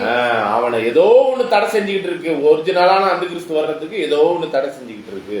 அப்படின்னா ஆதிசபையில அநேக அந்த கிறிஸ்துக்கள் வந்துகிட்டு இருந்தாங்க. அதெல்லாம் ஒரிஜினல் இல்ல. அந்த சின்ன கும்புல 666ல அவன் வர வேண்டிய நேரத்துல கரெக்டா வருவான். அதை ஏதோ ஒண்ணு தடை பண்ணிக்கிட்டு இருக்கு அப்படின்னு பார்த்தோம். அது எது? ரோம ராஜ்யம். ஏன்னா ரோமராஜ்யம் நடந்துகிட்டு இருக்கும்போது அந்த கிறிஸ்துவம் வளர்ச்சி அடையுது. ரோமராஜ்யத்தின் கீழ் தான் பிளாத்து, ரோமராஜ்யத்தினுடைய ஒரு கவர்னர். அவருக்கு கீழாதான் கிறிஸ்துவே என்ன ஆனாரு? அங்கே சிலுவையில மரித்தார். சரிங்களா? அதை தொடர்ந்து கிறிஸ்துவத்தை ஒடுக்கி அவ்வளோ கொடுமை பண்ணி எரிச்சு சிங்க கபில போட்டு கொன்னு, அது மாதிரிலாம் நிறைய விஷயம் வெட்டி எல்லா அப்போஸ்தலர்களுமே என்ன ஆனாங்க? அநேகர் ரத்த சாட்சிகளாக தான் மறிச்சாங்க. யோவான் மட்டும்தான் அப்படி மறிக்கலன்னு சொல்றாங்க. அவரையும் கொண்டு போய் பத்மதீவுல போட்டுட்டு வந்துட்டாங்க. இவ்வாறாக பார்க்கும்போது எல்லா அப்போஸ்தலர்களும் எல்லா உண்மையான ஸ்தேவான் முதற்கொண்டு கல்லால் எறிந்து கொண்டாங்க. இதெல்லாம் யாருடைய கொடுமைக்கு கீழாக நடந்துச்சு அப்படின்னு பாத்தீங்கன்னா இந்த ரோம ராஜ்யத்தின் கீழாக இருக்கக்கூடிய இதுலதான் இந்த கிறிஸ்துவம் உலகத்தையே கலக்க வந்துட்டாங்க பாருங்க அப்படின்லாம் வசனம்லாம் இருக்கு. சரிங்களா? ஆதி அப்போஸ்தலர் காலத்துல. அதனால இந்த கிறிஸ்தவத்தினால பெரிய பிரச்சனை ஆயிடுச்சு உலகளாவிய இடத்துல. அந்த உலகளாவிய ராஜ்யத்தை அந்த நேரத்துல யார் பண்ணிக்கிட்டு இருந்தா? ரோம ராஜ்யம். சின்ன கும்பல்ல ரோம ராஜ்யம் வலு செருப்பம் அதை தடுத்துக்கிட்டு இருந்துச்சு. அதுல கிறிஸ்தவத்தையும் சேர்த்து தடுத்துக்கிட்டு இருந்துச்சு. அதனால கிறிஸ்தவத்துக்குள்ளதான் யாரு இருந்தா? ஒரிஜினல் கிறிஸ்தவத்துக்குள்ளதான் யாரு இருந்தா? அந்த கிறிஸ்து இருந்துச்சு. ஒரிஜினல் அந்த கிறிஸ்து இருந்துச்சு. புரியுதுங்களா? அப்ப அதனாலதான் அந்த ரோமராஜ்யம் தடுத்துக்கிட்டு இருந்ததுனால ஒரிஜினல் அந்த கிறிஸ்து வர முடியல ஆதிசபையில. ஆனா டூப்ளிகேட்லாம் நிறைய வந்துச்சு. அந்த கிறிஸ்துக்கே ரொம்ப டூப்ளிகேட்லாம் நிறைய வந்துச்சு. ஆனா ஒரிஜினல் வர முடியல. அது ஏற்ற காலத்துல வந்துரும் அப்படிங்கறத 7வது வசனத்துல அதை தடுத்துக்கிட்டு இருக்குது ஒண்ணு. நான் உங்கள்கிட்ட இருக்கும் போதே நான் சொன்னேனே அப்படிங்கிறாரு. ஏன் அந்த கடிதத்துல ரோமராஜ்யம் அவர் எழுதாமல் உங்கள்கிட்ட இருக்கும் போதே சொன்னேனேன்னு சொன்னாரு? படிங்க, 6 7 படிங்க. அவன் தன் காலத்திலே வெளிப்படும்படிக்கு இப்பொழுது அவனை தடை செய்கிறது என்னதென்றும் அறிந்திருக்கிறீர்களே. அது ஏதோ ஒன்று தடை செய்யுது. அதுதான் என்னன்னு பாக்குறோம். ரோமராஜ்யம். அக்கிரமத்தின் ரகசியம் இப்பொழுதே கிரியை செய்கிறது. ஆனாலும் தடை செய்கிறவன் நடுவிலிருந்து நீக்கப்படும். அந்த ரோமராஜ்யம் தடை செய்யப்படுற அந்த ரோமராஜ்யம் நீக்கப்படும் பொழுது என்ன பண்ணுவோம்? படிக்க நடுவிலிருந்து நீக்கப்படும் முன்னே அது வெளிப்படாது. நீக்கப்படும் போது அந்த அக்கிரமக்காரன் வெளிப்படுவான். அந்த அக்கிரமக்காரன் யாரு? அந்த கிறிஸ்து. அந்த தடுக்கிறது எது? தொடர்ந்து வாசிங்க. அவனை கர்த்தர் தம்முடைய வாய். ஓகே. இதுல நம்ம நான் உங்களோடு அங்கே உங்களோட பக்கத்து கடிதம் எழுதும் போது அதை சொல்லலை. ஏன் கடிதம் எழுதும்போது நேராக அந்த ரோமராஜ்யம் தான் சொல்ல வேண்டியதானே? ஏன் சொல்ல அடிச்சிருவாங்கங்கிறது ஒரு பக்கம் இருக்கட்டும். பெரிய ராஜ்யம் அதுக்கெல்லாம் பயப்படுற ஆள் இவர் இல்லை. யாருக்கு? ஏன்னா கடிதம் ஒரு இடத்துல இருந்து இன்னொரு இடத்துக்கு அனுப்புறாரு. அந்த கடிதத்துல போய் சேர வேண்டியவங்களுக்கு சேரணும். அது எந்த ராஜ்யம் நடந்துகிட்டு இருக்காங்க? நீங்க அந்த கடிதத்தை கொண்டு போறவர் பார்த்துட்டு ரோமராஜ்யத்துக்கு எதிராக இருக்குன்னு சொன்னா அந்த கடிதத்தை கிழிச்சு ஓட்ட மாட்டாங்களா? ஆனா சத்தியம் போய் சேரணும். ஆனா நேக்கா அங்க போய் சொல்லிட்டாரு. அங்க போய் சொல்லிட்டாரு, நான் உங்கள்கிட்ட இருக்கும் போதே சொன்னேன் இந்த ரோமராஜ்யம் தான் தடுத்துக்கிட்டு இருக்கு அப்படிங்கறத அவங்கள்ட்ட சொல்லிட்டாரு. ஆனா கடிதத்துல சொல்லும் போது யாருக்கு புரிஞ்சிருக்கும்? வாட்சவங்களுக்கு புரிஞ்சிருக்கும். அதனால எது தடுக்குதுங்கிறது அவங்களுக்கு புரிஞ்சிச்சு. இன்னைக்கு கிறிஸ்தவத்துக்கு இது அப்படியே மறைக்கப்பட்டிருக்கு. சரிங்களா? ஆனா இது யாருக்கு இப்ப புரிய ஆரம்பிச்சிருச்சு? சத்தியத்தை தேடுகிற, சத்தியத்தில் ஆராய்ச்சி பண்ணுகிற நமக்கு புரிஞ்சிருச்சு, தெளிவா புரிஞ்சிருச்சு இல்லைங்களா? அப்ப யார் தடுத்தது? அது நீக்கும்படும் பொழுது கேட்டின் மகன் பாவ மனுஷன் என்ன ஆயிட்டான்? பிதாவினுடைய சிங்காசனத்துக்கே எடுத்துக்கொள்ளப்பட்டு இரும்பு கோளால் உலகத்தை ஆளக்கூடிய அந்த பவருக்குள்ள வந்துட்டாங்கிற அந்த குழந்தை தான் யாருன்னு பார்க்கணும்? அந்து கிறிஸ்து அப்படிங்கிறதெல்லாம் தெளிவா நம்ம பார்க்கிறோம். சரிங்களா? 1 தீமோத்தேயு 4ஆம் அதிகாரம் 1வது வசனம்.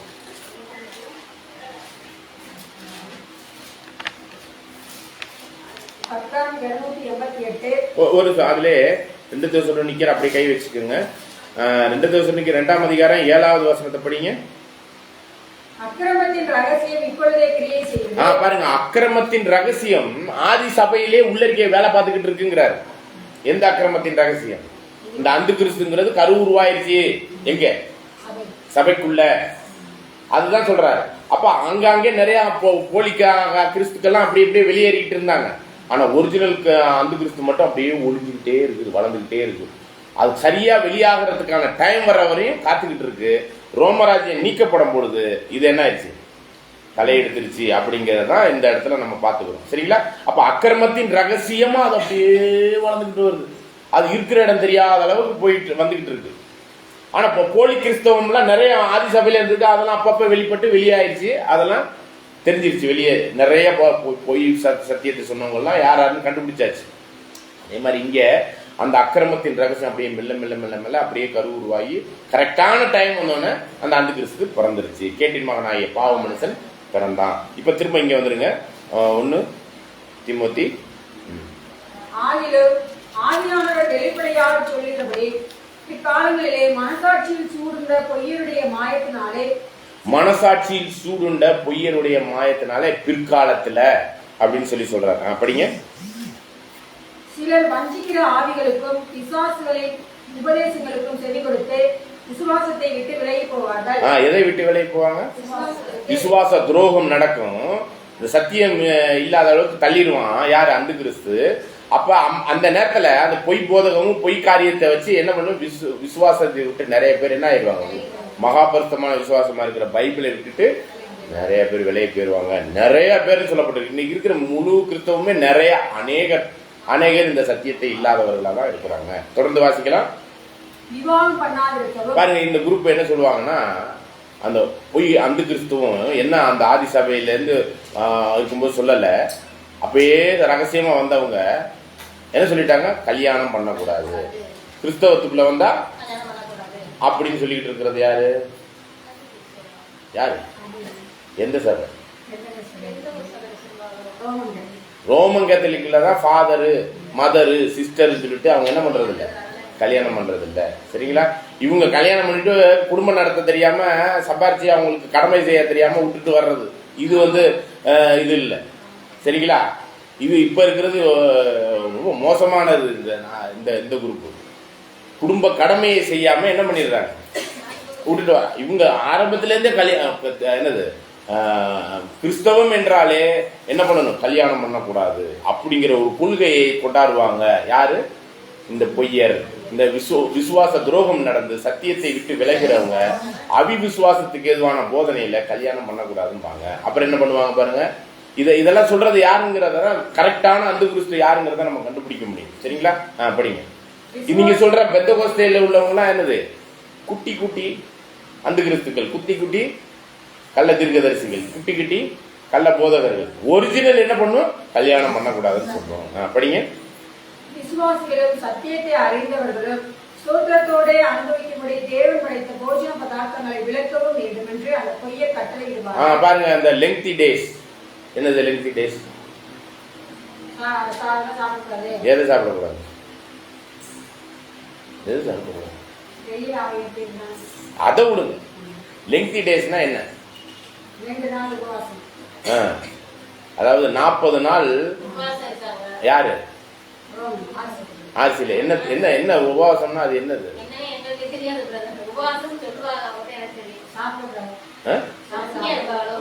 பட்னியா இருப்பாங்களா? ஓ, நீங்கெல்லாம் ஆர்சில இருந்து வரலங்கிறதுனால தெரியும். சரிங்களா? 40 நாளும் நான்வெஜ் சாப்பிடக்கூடாது, மரக்கறி தான் சாப்பிடணும், வெஜ் தான் சாப்பிடணும். சரிங்களா? எத்தனை? 40 நாளைக்கு. சரிங்களா? அதுதான் இங்க என்ன சொல்லப்படுது? படிங்க. விசுவாசிகளும் சத்தியத்தை அறிந்தவர்களும் ஸ்தோத்திரத்தோட அனுபவிக்கும்படி தேவன் படைத்த போஜன பதார்த்தங்களை விளக்கவும் வேண்டும். ஒரு சில சாப்பாடுலாம் சாப்பிடக்கூடாது. இந்த 40 நாளைக்கு என்ன சாப்பிடக்கூடாது? ஏன் 40 நாள் பட்னியா கிடவன்? 40 நாளைக்கு எதை சாப்பிடக்கூடாதான்? மாமிசம் சாப்பிடக்கூடாது அப்படின்னு விலக்கி வைப்பாங்க. இதெல்லாம் யார் பண்ணிக்கிட்டு இருக்கிறா? கல்யாணம் பண்ணக்கூடாது.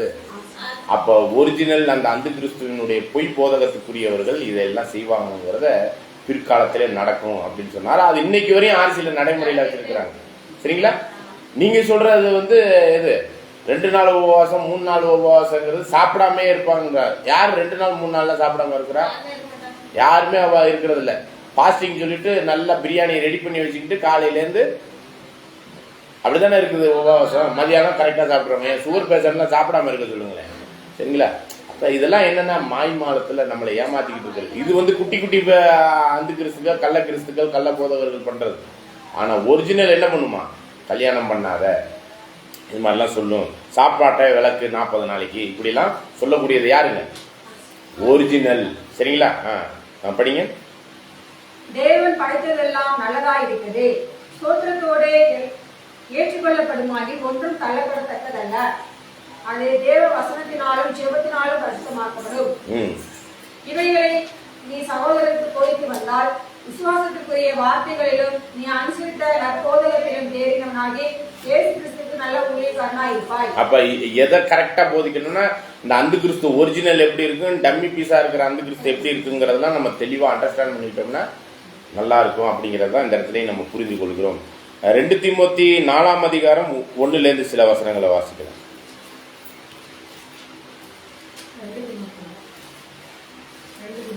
2 தீமோத்தி 4ஆம் அதிகாரம் 1 சில வசனங்கள்.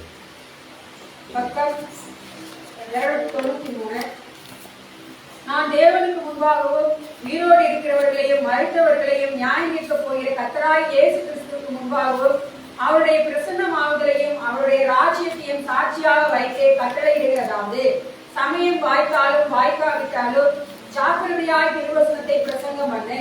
எல்லா நீடிய சாந்தத்தோடும் உபதேசத்தோடும் கண்டனம் பண்ணி கடிந்து கொண்டு புத்தி சொல்லு. ஏனென்றால் அவர்கள் ஆரோக்கியமான உபதேசத்தை கொடுக்க மனதில்லாமல் பாருங்க, உண்மையான ஆரோக்கியமான உபதேசத்தெல்லாம் இன்னைக்கு நீங்க போய் சொன்னாலும் இந்த இதான் சத்தியம் சொன்னா நம்மள அந்த கிறிஸ்து, கள்ள கிறிஸ்து, கள்ள போதகர் அப்படின்னு நம்மளை முத்திரைக்குத்துவாங்க. நம்ம ஆண்டவர் என்ன சொன்னாங்க?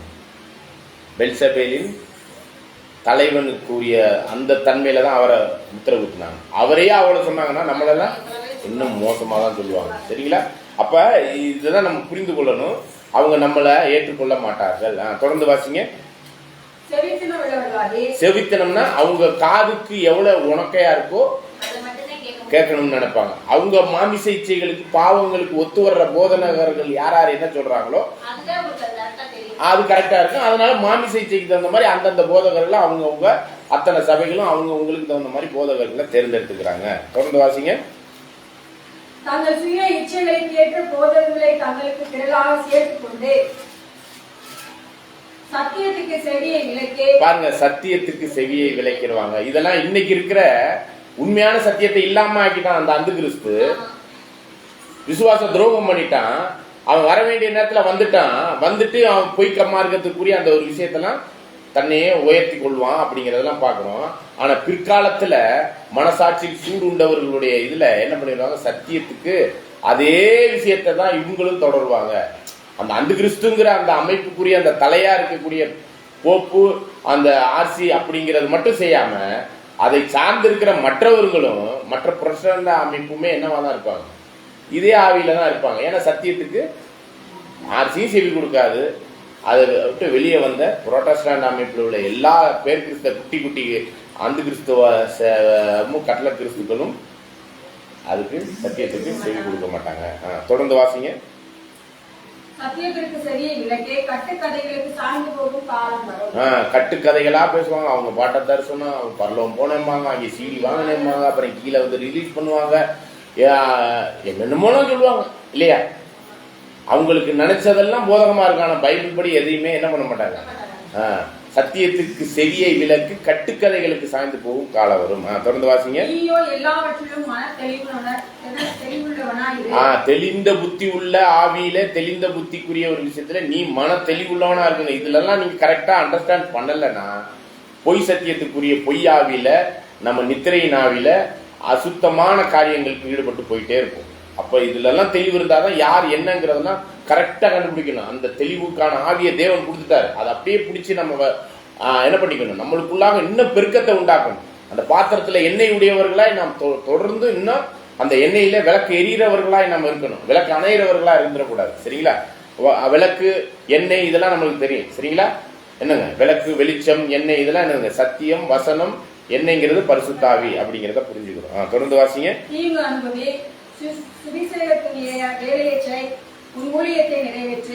பாத்தீங்களா. அப்ப நம்ம இத தெரிஞ்சுக்கிட்டோம்னா அந்த ஊழியத்துக்காக தான் இப்ப நம்ம அழைக்கப்பட்டிருக்கிறோம். அது சகோதரத்துவத்துல இருக்கலாம் அல்ல சகோதரித்துவத்துல இருக்கலாம். அந்த அந்த தெளிந்த புத்தியினுடைய ஆவியை பெற்றுக்கொண்டு ஆவியின் அபிஷேகத்துல நாம் என்ன பண்ணணும், இந்த சத்தியத்தை எப்படியாச்சும் யார்ட்டையாச்சும் சொல்லி ஆதாயப்படுத்த முடியுதா. இப்ப நீங்க இந்த சத்தியத்தை கேட்கும்போது நம்ம அதெல்லாம் என்ன மனப்பான்மையில இருந்தோம், அந்த மாதிரி ஆவியில இருந்தோம். இந்த வஞ்சனைக்குரிய கட்டுக்கதைகளை கேட்கக்கூடிய இது மாதிரியான போதனைகளுக்குரிய ஒரு விஷயத்துல வஞ்சிக்கப்பட்டு பைபிளை விட்டுட்டு எதிரடையா இருந்தோம். நம்ம எப்படி இருந்தோம் அதே மனநிலைமையில தான் நம்மளை சுத்தி இருக்கிற கிறிஸ்தவர்கள் இன்னைக்கு சத்தியத்துல நம்ம வந்துட்டோம். அவங்க வராம இருக்கிறாங்க. அவங்கள ஆதாயப்படுத்தக்கூடிய வேலையில அவர்களில் ஒருவரா இருந்து அப்படியே என்ன பண்ணணும், அவங்களுக்கு கொஞ்சம் கொஞ்சமா இதை ஆதாயப்படுத்தக்கூடிய அந்த ஊழியத்தை நம்ம செய்யணும். சரிங்களா. நம்ம தெளிந்த புத்தியா இருக்கிறோம், அவங்க தெளிவில்லாத புத்தியா இருக்கிறாங்க. தெளிய வைக்கிறதுக்கு ஏதாச்சும் வாய்ப்பு இருக்காங்கிறத நீங்க என்ன பண்ணணும், முயற்சி பண்ணணும். முயற்சி பண்ணி அதை ஆதாயப்படுத்தினா அதுதான் ஊழியம் நம்மளுக்கு. சரிங்களா. ஓகே தொடர்ந்து. ஓகே 1 யோவான் 4ஆம் அதிகாரம் 1ல இருந்து சில வசனங்கள். 328 பிரியமானவர்களே, உலகத்தில் அநேக கள்ளத்தீர்க்கதரிசிகள் தோன்றியிருப்பதனால் நீங்கள் எல்லா ஆவிகளையும் நம்பாமல் அந்த ஆவிகள் தேவனால் உண்டானவைகளோ என்று சோதித்தறியுங்கள். பாருங்க, அநேக என்ன வந்திருக்கிறாங்களா, கள்ள தீர்க்கதரிசிகள் வந்திருக்கிறதுனால அவங்க என்னென்ன போதனையில தப்பா போதிக்கிறாங்கிறத நீங்க என்ன பண்ணணும், எல்லா ஆவியும் என்ன பண்ணணும், எல்லா ஆவியும் நீங்க என்ன பண்ணணும், நம்பாமல் என்ன பண்ணணும், சோதிக்கணும். இப்ப நம்மளுக்கு சோதித்து அறிகிற அந்த தெளிந்த புத்தியினுடைய ஆவி நம்மளுக்கு கிடைச்சிருச்சா? இவங்க இந்த ஆவியில இருக்கிறாங்கன்னு கண்டுபிடிக்க முடியுமா? புரியுதுங்களா? இது இந்த கள்ள தீர்க்க தரிசனம், இது உண்மை தீர்க்க தரிசனம், இது கள்ள போதகம், இது உண்மை போதகம் அப்படின்னு நம்மளுக்கு உள்ள தெளிவு வந்துருச்சா? அந்த தெளிந்த புத்தி உள்ள ஆவியை இப்ப யாருக்கு நம்மள்கிட்ட கொடுத்திருக்கிறார்? தேவன் கொடுத்திருக்கிறார். இவங்க இந்த ஆவியை உடையவர்கள் டெஸ்ட் பண்ணணுமா? நம்ம அவங்க பேச்சை வச்சே கண்டுபிடிச்சிடலாம். உள்ளத்தின் நிறைவே வாய் பேசும். இவங்க உள்ளத்துல எந்த ஆவி இருக்குது பேசும்போதே கண்டுபிடிக்க முடியுமா? முடியாது. அததான் அந்த ஆவியை இப்ப நம்மளுக்கு கொடுத்துட்டா இருப்பாங்க. புரியுதா? புரியலீங்களா? அப்ப நம்ம எந்த ஆவியை பெற்றிருக்கிறதுனால அந்த ஆவி என்னன்னு புரியுது. நம்ம தேவனிடத்திலேருந்து வருகிற தேவனுடைய வல்லமையா இருக்கிற பரிசுத்தாவி பெற்றதுனால இவங்க எல்லாம் என்னென்ன ஆவியில இருக்கிறாங்க அப்படிங்கறத நம்ம என்ன பண்ண முடியும், தெளிவா கண்டுபிடிக்க முடியும். தொடர்ந்து வாசிங்க. தேவ ஆவியை நீங்கள் எதினாலே அறியலாம் என்றால் மாம்சத்தில் வந்த இயேசு கிறிஸ்துவை அறிக்கை பண்ணுகிற எந்த ஆவியும் தேவனால் உண்டாகிறது. பாருங்க, மாமிசத்தில் வந்த யாசுவா மெசியாவை அறிக்கை பண்ணா அது தேவனுடைய ஆவி. நிறைய பேர் என்ன சொல்றாங்க, ஆண்டவர் எதுல வந்தார், மாமிசத்துல வந்தாருன்னா சொல்றாங்க, தேவனாகவே வந்தாருன்னு சொல்றாங்க. அப்படித்தானே சொல்றாங்களா இல்லையா? பிதாவே என்னவா வந்துட்டாரு, பூமியில தேவனா வந்தார் அப்படின்னு சொன்னா இது மாமிசத்துல வந்தார். வார்த்தை மாமிசமாயின்னு தான் சொல்லப்பட்டிருக்கு. அது வார்த்தை தன்மையில இருந்தார். அது தேவத்தன்மைக்கு இணையான ஒரு தன்மை. ஆனா அந்த தன்மையெல்லாம் விட்டுட்டு மாமிசமா வந்தாருன்னா வசனம் சொல்லுது. இவங்க எல்லாம் என்ன சொல்லிட்டு இருக்காங்க? அவர் முழுவதும் தேவத்தன்மையில வந்தாரு அப்படின்னு சொல்றாங்க. சரிங்களா? அப்ப தேவத்தன்மையில வந்தாருன்னு சொன்னா இது என்னன்னு சொல்லிட்டாரு? இது தேவ ஆவியை நீங்கள் எதனாலே அறியலாம் என்றால் மாம்சத்தில் வந்த இயேசு கிறிஸ்துவை அறிக்கை பண்ணுகிற எந்த ஆவியும் தேவனால் உண்டாயிற்று. அப்ப மாமிசத்துலதான் கிறிஸ்து வந்தார் அப்படிங்கறத அறிக்கை பண்ணணும். தேவனாகவே வந்தாருன்னு சொன்னா இதையும் நம்ம கண்டுபிடிக்கிறதுக்கு ஈஸியா கண்டுபிடிக்கலாம் யார் எந்த ஆவியும். அதனால நீ கண்டுபிடிச்ச வாக்குல நீ என்ன பண்ணிடக்கூடாது, நீ அசுத்த ஆவின்னு சொல்லிடக்கூடாது. ஏன்னா நம்மளும் அதே மாதிரி ஆவியில இருந்தோம். புரிஞ்சுக்கிட்டீங்களா? இப்ப நம்ம தெளிந்த புத்தி உள்ள ஆவியில வந்ததுனால அவங்கள ஆதாயப்படுத்துறதுக்கு என்ன வழியோ அதற்குரிய ஒரு விஷயத்துல நம்ம என்ன பண்ண வேண்டியிருக்கு. இது பாலாக்கும் அருவருப்புல அந்த மாதிரியான போதனையில அவங்க மாட்டிக்கிட்டு அதுல தவறா இருக்கிறாங்க. இந்த இடத்துல வசனம் கிளியரா இருக்கு. அவர் நிறைய வசனம் அதுக்கு சப்போர்ட்டுக்கு சொல்லுவாங்க. தேவன் மாமிசத்தில் வந்தார் அப்படின்னு சொல்லுவாங்க. அவர் மாமிசத்தில் வந்தாருன்னா வசனங்களுடைய தெளிவுகள்லாம் இருக்கு. சரிங்களா? தேவனே மாமிசத்துல வந்தாருன்னா இல்ல. சரிங்களா? அப்படிலாம் நம்ம பார்க்கவே முடியாது. வார்த்தை மாமிசமா மாறிடுச்சுன்னு தான் சொல்லப்படுது. அது தேவத்தன்மையில் இருந்ததாக நம்ம பார்க்கிறோம். அவர் ஐஸ்வர்யத்தெல்லாம் விட்டுட்டு பிதாவுக்கு நிகராக இருந்ததும் அடிமையின் ரூபம் எடுத்து மனுஷனாக வந்தாருன்னா வசனம் இருக்கு. தேவனாக வந்தாருன்னு இருக்கா? இதெல்லாம் வசனங்கள் கிளியரா நமக்கு சொல்லுது. மரிக்கும் போது தேவனாக மரித்தாருன்னா இருக்கு. மாமிசத்தில் மரித்து ஆவி. அப்ப தேவன் எப்படி இருக்கார்? ஆவியா இருக்கார். அந்த ஆவிக்குரிய தன்மையில உயிர்த்தலும் போதுதான் தேவத்தன்மையில அந்த உயிர்த்தல் தான் இருக்கும். மரிச்சது எதுலதான் மரிச்சாரு? மாமிசத்துலதான் மரிச்சாரு. அப்ப தேவனாக மரித்தாருன்னா போட்டிருக்கு. இதெல்லாம் பாருங்க, நம்ம யார் எந்த ஆவியில இருக்கிறாங்கன்னு கண்டுபிடிக்கிறதுக்கு நம்மளுக்கு தேவ ஆவியினால தெளிந்த புத்தியை கொடுக்கிறார். 2வது வசனம் திரும்ப படிச்சு புரிஞ்சுக்கங்க, படிங்க. தேவ ஆவியை நீங்கள் எதனாலே அறியலாம் என்றால் மாம்சத்தில் வந்த இயேசு கிறிஸ்துவை அறிக்கை பண்ணுகிற எந்த ஆவியும் தேவனால் உண்டாயிருக்கிறது. மாம்சத்தில் வந்த இயேசு கிறிஸ்துவை அறிக்கை பண்ணாத எந்த ஆவியும் தேவனால் உண்டானதல்ல. வரும் என்று நீங்கள் கேள்விப்பட்ட அந்த கிறிஸ்துவனுடைய ஆவி அதுவே. பாருங்க, வரும் என்று சொன்ன அந்த கிறிஸ்துவின் ஆவி. அப்ப அந்த அந்த கிறிஸ்துவின் ஆவியில என்ன மாதிரி போதனை இருக்கும்னா, தேவனே மனுஷனாக வந்தார், அவர் தேவனாகவே வந்தார் அப்படின்னு சொல்லுவாங்க. அவர் பூரணமான மனுஷனாகவும் இருந்தார், பூரணமான தேவனமா இருந்தார். இப்படி எல்லாம் போட்டு நம்மளை குழப்புவாங்க. மனுஷனா வந்தார் தானே வசனம் இருக்கு. ஆமாங்க, மனுஷனாவும் வந்தார், ஆனாலும் தேவனாகவும் இருந்தார் அப்படிம்பாங்க. அவர் எப்படிதான் வந்தார்? ஒரு பரிபூரணமான மனிதனாக தான் வந்தார்னு அறிக்கை பண்ணாதான் அது தேவாதி. அது பரிபூரணமான மனுஷனா வந்தார், ஆனாலும் பரிபூரணமான தேவனாகவும் வந்தார்னு சொன்னா, ரெண்டும் வந்தார்னு சொன்னாலே அது எந்த ஆவிதான்? சரிங்களா? இதெல்லாம் நீங்க மற்றவங்க பேசும்போதே இவங்க எந்த ஆவிங்கிறத நம்ம கண்டுபிடிச்சிருக்கோம். சரிங்களா? அப்ப ஆவியை பகுத்து யார் என்ன ஆவியில இருக்கிறாங்கிறத கண்டுபிடிக்கிறதுக்கு தேவன் இவ்வாறுலாம் நம்மளுக்கு வழி நடத்துறார் அப்படிங்கிறதை நம்ம பார்க்கிறோம். தொடர்ந்து வாசிக்கலாம் பாருங்க. மாம்சத்தில் வந்த இயேசு கிறிஸ்துவை அறிக்கை பண்ணாத எந்த ஆவியும் தேவனால் உண்டானதல்ல. வரும் என்று நீங்கள் கேள்விப்பட்ட அந்த கிறிஸ்துவனுடைய ஆவி அதுவே. அது இப்பொழுதும் உலகத்தில் இருக்கிறது. அது அந்த அந்த கிறிஸ்துவின் ஆவி ஆதி சபையிலே இருந்திருக்கு நிறைய. புரியுதுங்களா? அததான் நம்ம புரிஞ்சு கொள்ளணும். தொடர்ந்து வாசிங்க. பிள்ளைகளே, நீங்கள் தேவனால் உண்டாயிருந்து அவர்களை ஜெயித்தீர்கள். ஏனெனில் உலகத்தில் இருக்கிறவனிலும் உங்களில் இருக்கிறவர் பெரியவர். அவர்கள் உலகத்துக்குரியவர்கள், ஆகையால் உலகத்துக்குரியவைகளை பேசுகிறார்கள். உலகமும் அவர்களுக்கு செவி கொடுக்கும். இந்த உலகத்தில் உள்ள அத்தனை கிறிஸ்தவமும் அந்த அந்த ஆவியில இருக்கிறதுனால, பிதாதான் குமாரன், குமாரன் தான் பிதா அப்படிங்கிற அந்த கொள்கையில இருக்கிறதுனால அது அந்த ஆவியில அவங்க அப்படிதான் பேசுவாங்க. அதனால நம்ம அவங்கள என்ன பண்ணக்கூடாது, நம்ம செவி கொடுக்க வேண்டியதில்லை. ஆனா அவங்களை குற்றப்படுத்த வேண்டாம். அவங்க அந்த குற்றத்துல அறியாமையில இருக்கிறாங்க. ஆனா அவங்களை ஆதாயப்படுத்த ஊழியம் பண்ணணுங்கிறத நீங்க புரிஞ்சுக்கணும். சரிங்களா? தொடர்ந்து வாசிக்கலாம். நாங்கள் தேவனால் உண்டானவர்கள், தேவனை அறிந்தவன் எங்களுக்கு செவி கொடுக்கிறான், தேவனால் உண்டாகிறவன் எங்களுக்கு செவி கொடுக்கிறதில்லை. அப்ப அப்போஸ்தலர்கள் கடிதங்கள் இந்த புத்தகம் புதிய ஏற்பாட்டின் படி இருக்கிறதா அவருக்கு செவி கொடுக்கிறவங்க அப்போஸ்தலர்கள், ஆதி தீர்க்கதரிசிகள். பைபிள் படி நம்ம செவி கொடுக்கணும். அதுக்கு செவி கொடுக்காதவர்கள்லாம் உண்டானவர்கள் இல்ல. தேவனால் உண்டாயிராதவன் எங்களுக்கு செவி கொடுக்கிறதில்லை. இதனாலே சத்திய ஆவி இன்னதென்றும் வஞ்சக ஆவி இன்னதென்றும் அறிந்திருக்கிறோம். பாத்தீங்களா? இப்ப நம்ம கூட உண்மையான சத்தியத்தின் ஆவினா பைபிள் படி இருக்கும். வஞ்சகத்தை ஆவின்னா உலக காரியங்களை எடுத்து சொல்லி, கட்டுக்கதைகளை சொல்லி, இது மாதிரியான காரியங்கள்லாம் இருக்கும். சரிங்களா? ஆகவேதான் மத்தேயு 24ஆம் அதிகாரம் 4வது வசனம் மற்றும் 24வது வசனத்தை நம்ம வாசிக்கலாம்.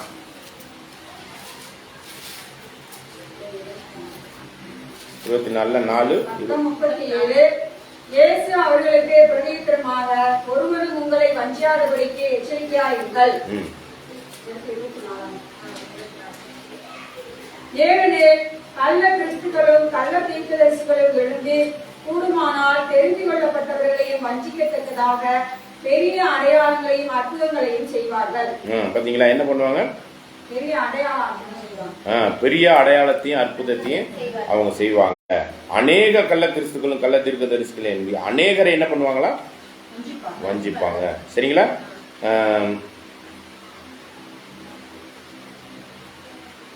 பாருங்க, இந்த மாதிரியான விஷயத்த ஆதி அப்போஸ்தலர் காலத்துல ஒரு சில பேர் எப்படி எல்லாம் பண்ணாங்கிறத அப்போஸ்தலர் 5:42 கூட படிங்க.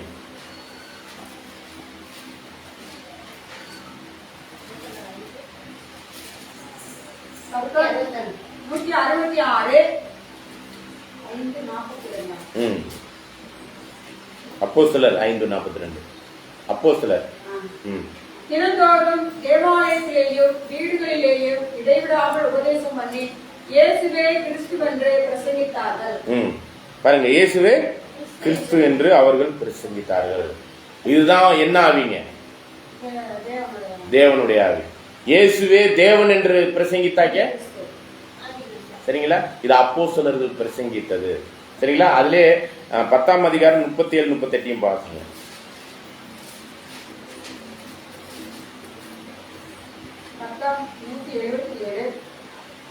யோவான் ஞானஸ்நானத்தை குறித்து பிரசங்கித்த பின்பு கலிலேயா நாடு முதற்கொண்டு யூதேயா தேசம் எங்கும் நடந்த சங்கதி இதுவே.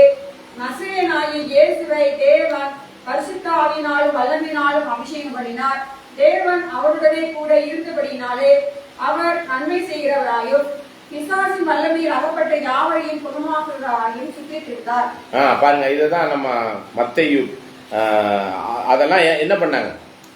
பிதாவாகிய தேவனால் அபிஷேகம் செய்யப்பட்ட கிறிஸ்துவாக நம்ம இங்க வசனங்கள் பார்க்கிறோம். அதில் முதல் தான் அவர் ஊழியத்தை செய்ய ஆரம்பிச்சார் அப்படிங்கிறதையும் பார்க்கிறோம். சரிங்களா? மத்தேயு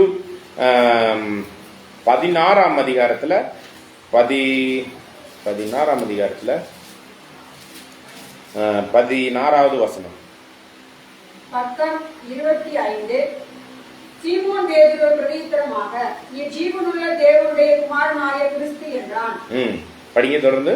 இயேசு அவனை நோக்கி, யோனாவின் குமாரனாகிய சீமோனே, நீ பாக்கியவான். மாம்சமும் ரத்தமும் இதை உனக்கு வெளிப்படுத்தவில்லை, பரலோகத்தில் இருக்கிற என் பிதா இதை உனக்கு வெளிப்படுத்தினார். பாருங்க, நீர் ஜீவனுள்ள தேவனுடைய குமாரனாகிய கிறிஸ்து, பிதாவாகிய தேவனுடைய குமாரன், பிதாவால் அபிஷேகம் செய்யப்பட்ட கிறிஸ்துன்னு சொன்னாரு. பாருங்க, இதே மாதிரி யோவான் 6ஆம் அதிகாரம் 66 படிங்க. இதுல சீசர்களே இதை சரியா புரிஞ்சு கொள்ளாதனால தப்பா நினைச்சிட்டு நம்முடைய ஆண்டவரை விட்டு ஓடிட்டாங்க. அந்த இடத்துலயும் அப்போஸ்தலர் பேதுரு என்ன சொன்னாருன்னு பாருங்க. 135. அது முதல் அவருடைய சீசரில் அநேகர் அவருடனே கூட நடவாமல் பின்வாங்கி போனார்கள். அப்பொழுது இயேசு 12 நோக்கி, நீங்களும் போய்விட மனதாயிருக்கிறீர்களோ என்றார். சீமோன் பேதுரு, பாருங்க, அநேக சீசர் அவரை விட்டு என்ன பண்ணிட்டாங்க? பின்வாங்கி போயிட்டாங்க. படிங்க. சீமோன் பேதுரு அவருக்கு பிரதியுத்தரமாக, ஆண்டவரே, யாரிடத்தில் போவோம்? நித்திய ஜீவ வசனங்கள் உம்மிடத்தில் உண்டு. நீர் ஜீவனுள்ள தேவனுடைய குமாரனாகிய கிறிஸ்து என்று நாங்கள் விசுவாசித்தோம் அறிந்தோம். பாருங்க, நீர் ஜீவனுள்ள தேவனுடைய குமாரனாகிய கிறிஸ்து என்று அறிந்தும் விசுவாசித்தும் இருக்கிறோம். சரிங்களா? யோவான் அப்போஸ்தலர் 9ஆம் அதிகாரம் 22வது வசனம்.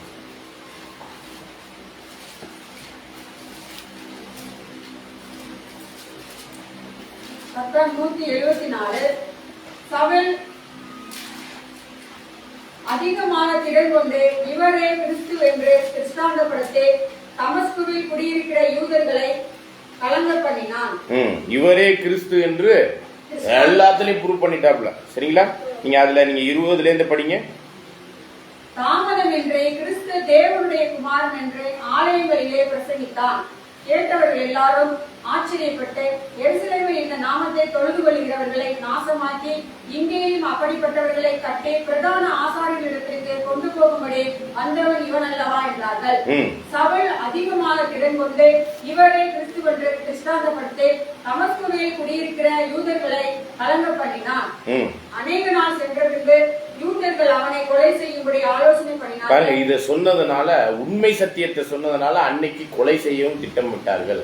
இன்னைக்கு நம்மளுக்கு உண்மை சத்தியத்தை கிறிஸ்து யாசுவா மெசியா தான் கிறிஸ்து அப்படிங்கிறத நம்ம சொன்னோம்னா இன்னைக்கு நம்மளுக்கு எதிரடையான காரியங்கள் தான் நடக்கும் அப்படிங்கிறதை நம்ம பார்க்குறோம். எபேசியர் 5ஆம் அதிகாரம் 31-32.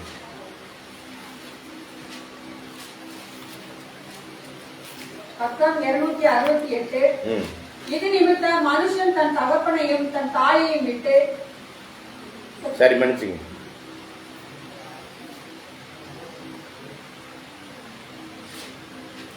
எபிரேயரா எபேசியர் தான். எபேசியர் 5:31-32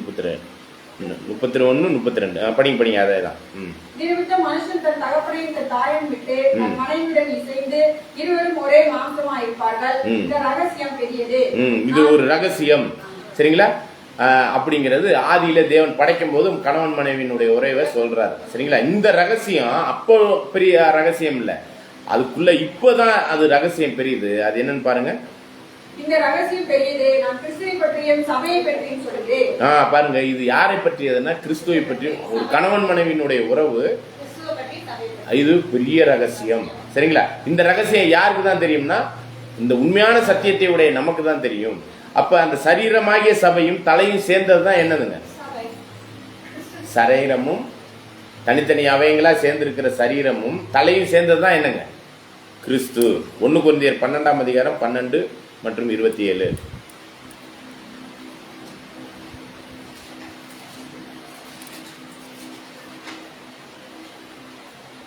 பக்கம் 238. எப்படி எனில் சரீரம் ஒன்று, அதற்கு அவயவங்கள் அநேகம். ஒரே சரீரத்தின் அவயவங்கள் எல்லாம் அநேகமாயிருந்தும் சரீரம் ஒன்றாக இருக்கிறது. அந்த பிரகாரமாக கிறிஸ்துவும் இருக்கிறார். அப்ப கிறிஸ்துனா சரீரமும் தலையும் சேர்ந்ததுதான் கிறிஸ்து, சரிங்களா? தனியா கிறிஸ்துன்னு ஒருத்தர் சொல்ல முடியுமா? அப்ப 1,44,000 பேரும் தலையும் சேர்ந்ததுதான் கிறிஸ்து, சரிங்களா? இப்ப அப்படிங்கும் போதுதான் அதற்கான பொய் கிறிஸ்தவம் கிறிஸ்துன்னு ஒண்ணு வந்துச்சுன்னா அதுக்கு ஒரு தலையும் இருப்பாரு, அதுக்கு சரீரமும் இருக்கும். அப்படிங்கிறதையும் நம்ம இதுல இந்த ரகசியத்தை நம்ம அட்வான்ஸா நம்ம புரிஞ்சுக்கணும், சரிங்களா? அப்ப இந்த இடத்துலதான் இந்த ரகசியம் என்னன்னா, கிறிஸ்து அப்படிங்கிற ஒரு விஷயத்துல கிறிஸ்து யாருங்க? ஆண்டவராகி யாசுவா மெசியா தான் அந்த கிறிஸ்துங்கிறத நம்ம அறிஞ்சிட்டோம். மாமிசத்துல வந்தார். அதே கிறிஸ்துங்கிற இடத்துல அதுல சரீரங்கமா இருக்கக்கூடிய நாமெல்லாம் யாரு தான்? மாமிசத்துல தான் இருக்கிறோம். இன்னைக்கு அவங்க தான் ஆவியில நம்ம என்ன ஆக போறோம்? ஜெனிப்பிக்கப்பட்டு உயிர்த்தெழுந்து பரலோகத்துக்கு போகும்போது தான் ஆவியில நம்ம போவோம். ஆவியில ஆண்டவர் போன மாதிரியே நம்ம உயிர்த்தெழுந்து போகும்போது தான் போவோம், சரிங்களா? அப்ப அந்த கிறிஸ்து அப்படிங்கிற ரகசியத்தை என்னுடைய விஷயத்த இன்னைக்கு பேர் கிறிஸ்தவமா இருக்கிறதுக்கும் தெரியாம தான் இருக்குது, சரிங்களா? அப்படிங்கும் போதுதான் இந்த இடத்துல யோவான் 17ஆம் அதிகாரம் 21-22 வசனத்தையும் வாசிக்கலாம் பாருங்க.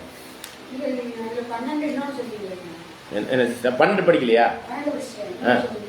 புரியல. 27. நீங்களே கிறிஸ்துவின் சரீரமாயும் தனித்தனியே அவயவங்களாயும் இருக்கிறீர்கள்.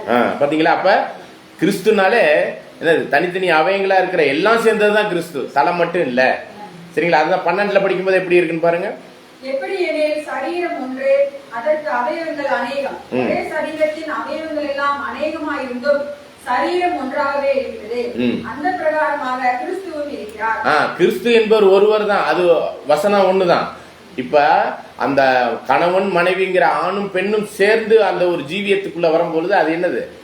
ஒரே கிறிஸ்துவாக தான் எண்ணப்படுது. அப்படிதான் அததான் அந்த ரகசியம் பெரிது. அப்படிங்கும் போது என்ன சொல்றாரு அந்த இடத்துல பார்த்தோம் இல்லையா? எது பார்த்தோம்? எபேசியர் 5:31-32 என்னன்னு பாக்குறோம். அப்ப சபையும் கிறிஸ்துவும் சேர்ந்ததுதான் என்னதுங்க? அந்த கணவன் மனைவிங்கிற அந்த உறவே இனி இருவர் அல்ல ஒருவரே. அப்ப கிறிஸ்து ஒருவர் தான். அதெல்லாம் தனித்தனி அவயங்களா நாமெல்லாம் சேர்க்கப்பட்டாதான் கிறிஸ்து, சரிங்களா? அப்படிதான் அடையாளப்படுத்தப்படுது. நம்ம இப்ப உதாரணமா ஒரு கணவன் மனைவி இருக்கிறான்னா அந்த கணவனை வச்சுதான் மனைவியினுடைய பேர் கூட சொல்லுவாங்க. கணவனுக்கு தான் மெயின், அந்த தலைக்கு தான் நம்ம. அந்த தலையின் அங்கத்துல இப்ப நம்ம தலையை வத்தையும் எடுத்து வச்சுக்கிட்டு நம்ம கிறிஸ்துன்னு சொல்ல முடியுமா? இல்ல தனியா விரலை வத்தையும் எடுத்து வச்சுக்கிட்டு இதுதான் கிறிஸ்துன்னு சொல்ல முடியுமா? இந்த சரீரத்துல சேர்ந்து இருந்தாதான் உங்க பேரே வச்சுக்கோங்க. ஒரு ஆண் மகன் இருக்கார், அவர் கணவன் இருக்கார், உங்களுக்கு அவரை பேர் வச்சுதான் உங்களுக்கு உரியது. அதுதான் இங்க அந்த ரகசியமாக சொல்லப்படுறத நம்ம பார்க்கிறோம். ஒரே ஆவியா இருக்கிறோம். அவருடைய ஆவியில நாமளும் ஒரே ஆவியின் இதுல இப்ப நம்ம அந்த ஒரு பரிசுத்தாவினுடைய வழி நடத்தல கிறிஸ்துவின் சரீராங்கமா ஆவியின் ஒருமைப்பாட்டு காத்து கொள்ளுங்கள் சொல்றாருல்ல, அந்த இதுக்குள்ள நாமளும் வந்துடுறோம். சரிங்களா? இதுதான் யோவான் 17 21 22 கூட படிங்க.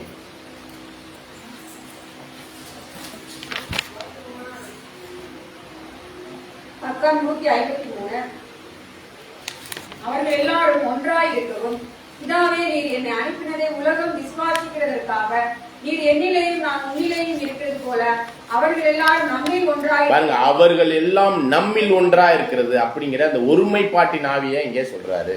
எல்லாம் ஒன்னா இருக்கிறோம் அப்படிங்கறத சொல்ல வர்றாரு. தொடர்ந்து வாசிங்க. வேண்டிக் கொள்கிறேன், நாம் ஒன்றாய் இருக்கிறது போல அவர்களும் ஒன்றாய் இருக்கும்படி நீர் எனக்கு தந்த மகிமையை நான் அவர்களுக்கு கொடுத்தேன். ஓகே, அப்ப இதுதான் பாருங்க, கிறிஸ்து எப்படி இருக்காருன்னா தலை சரீரமாக சேர்ந்து நாமெல்லாம் சேர்ந்து ஒன்னா இருக்கிறோம். அதே மாதிரிதான் டூப்ளிகேட் ஒரிஜினல் அந்த கிறிஸ்து வருது இல்லையா? கிறிஸ்துவுக்கு எதிரான இன்னொரு அந்த கிறிஸ்து அப்படிங்கிறவங்களும் தலை ஒருத்தர் இருப்பாரு, அதுக்கு சரீரங்கம் இருக்கும். அப்ப சரீரம் எதை அடையாளப்படுத்துது? சபை. தலை யாரை அடையாளப்படுத்துது? ஒரிஜினல்ல கிறிஸ்து. அப்ப கிறிஸ்துவுக்கு ஆப்போசிட்டா இன்னொரு அந்த கிறிஸ்து ஒருத்தர் இருப்பார். அந்த அந்த கிறிஸ்துக்கு கீழாக இன்னொரு எது இருக்கும்? சபை இருக்கும். சரிங்களா? அப்ப தலையும் சரீரமும் சேர்ந்ததுதான் அங்கே கிறிஸ்துனா, இங்கேயும் தலையும் சரீரமும் சேர்ந்ததுதான் அந்த கிறிஸ்துன்னு இருக்கும். அப்படிங்கப்ப போப்பு மார்க்கத்தின் தலைமையில தான் சபையா இருக்கக்கூடிய ஆர்சி சபை இயங்குறது தான் முழு அந்த கிறிஸ்து அமைப்பாகவே இயங்குது. அது எல்லாம் சேர்ந்ததுதான் அந்த கிறிஸ்து. அப்ப அந்த தலை சரீரம் எல்லாத்தையும் சேர்த்து தான் நம்ம என்னன்னு பாக்குறோம் இந்த இடத்துல அந்த கிறிஸ்து அப்படிங்கிறத நம்ம பாக்குறோம். சரிங்களா? இப்ப இப்படிப்பட்ட இந்த ஒரு அந்த கிறிஸ்து எப்படி இருக்கும்னா எதிரடையாக இருக்கும்.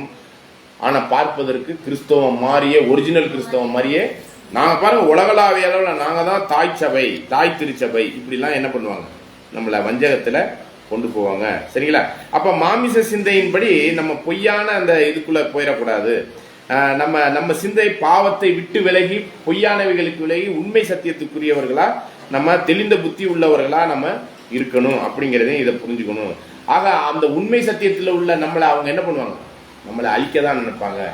ஆக இந்த இடத்துல அந்த தேவனுடைய ஆலயம் அப்படிங்கிற இடத்துல தன்னையே தேவனாக உயர்த்தி கொள்ளுகிற ஸ்தானத்துலதான் யார் இருப்பாப்ல?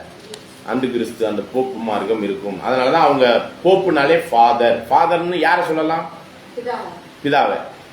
மத்தேயு 23 அதிகாரத்துல 7, 8, 9 வசனத்துல படிங்க.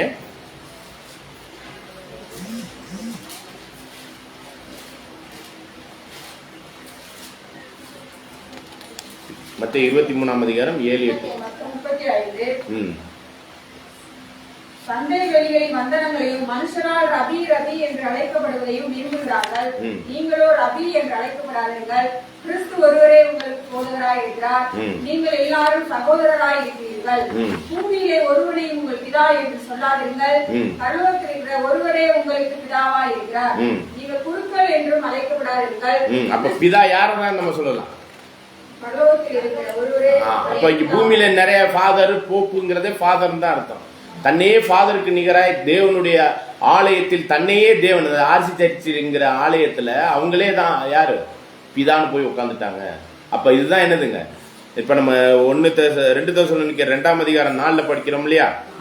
தன்னையே தேவனுக்கு நிகராய் தேவனுடைய ஆலயத்தில் தேவன் போல் அமர்ந்து தேவனாக்கிக்குவாங்க அப்படிங்கிறது அந்த சபை ஆர்சி சபையில அவங்க என்ன ஆயிடுறாங்க, தன்னையே தேவனுக்கு நேராக பிதாவுக்கு ஒப்பிட்டு காமிச்சிடுறாங்க. 1 கொரிந்தியர் 3 அதிகாரம் 16வது வசனம்.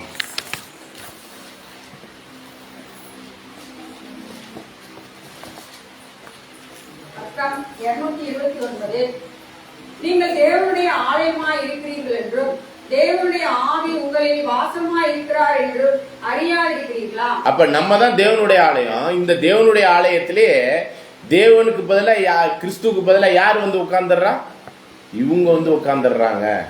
ஓலி கிறிஸ்தவத்துல அந்த கிறிஸ்தவத்துல அவங்க தான் என்னது தேவனுக்கு நிகராய் தன்னையே தேவனுக்கு நிகராக காமிச்சிடுறாங்க. அதை தான் 2 தெசலோனிக்கர் 2ஆம் அதிகாரம் 4ல் படித்தோம் இல்லையா? தன்னையே தேவன் என்று சொல்லி தன்னையே தேவனுக்கு நிகராய் தேவனுடைய ஆலயத்தில் பரிசுத்த ஸ்தலத்தில் பாலாக்கும் அருவருப்பா அவங்களே போய் நின்றுறாங்க அங்கே அப்படிங்கிறதெல்லாம் தானியேல் தீர்க்க தரிசனத்தில் சொல்லப்பட்டதா நம்ம பார்க்குறோம். சரிங்களா? தானியேல் 7ஆம் அதிகாரம் 3 முதல் 8 வசனத்தையும் வாசிக்கலாம்.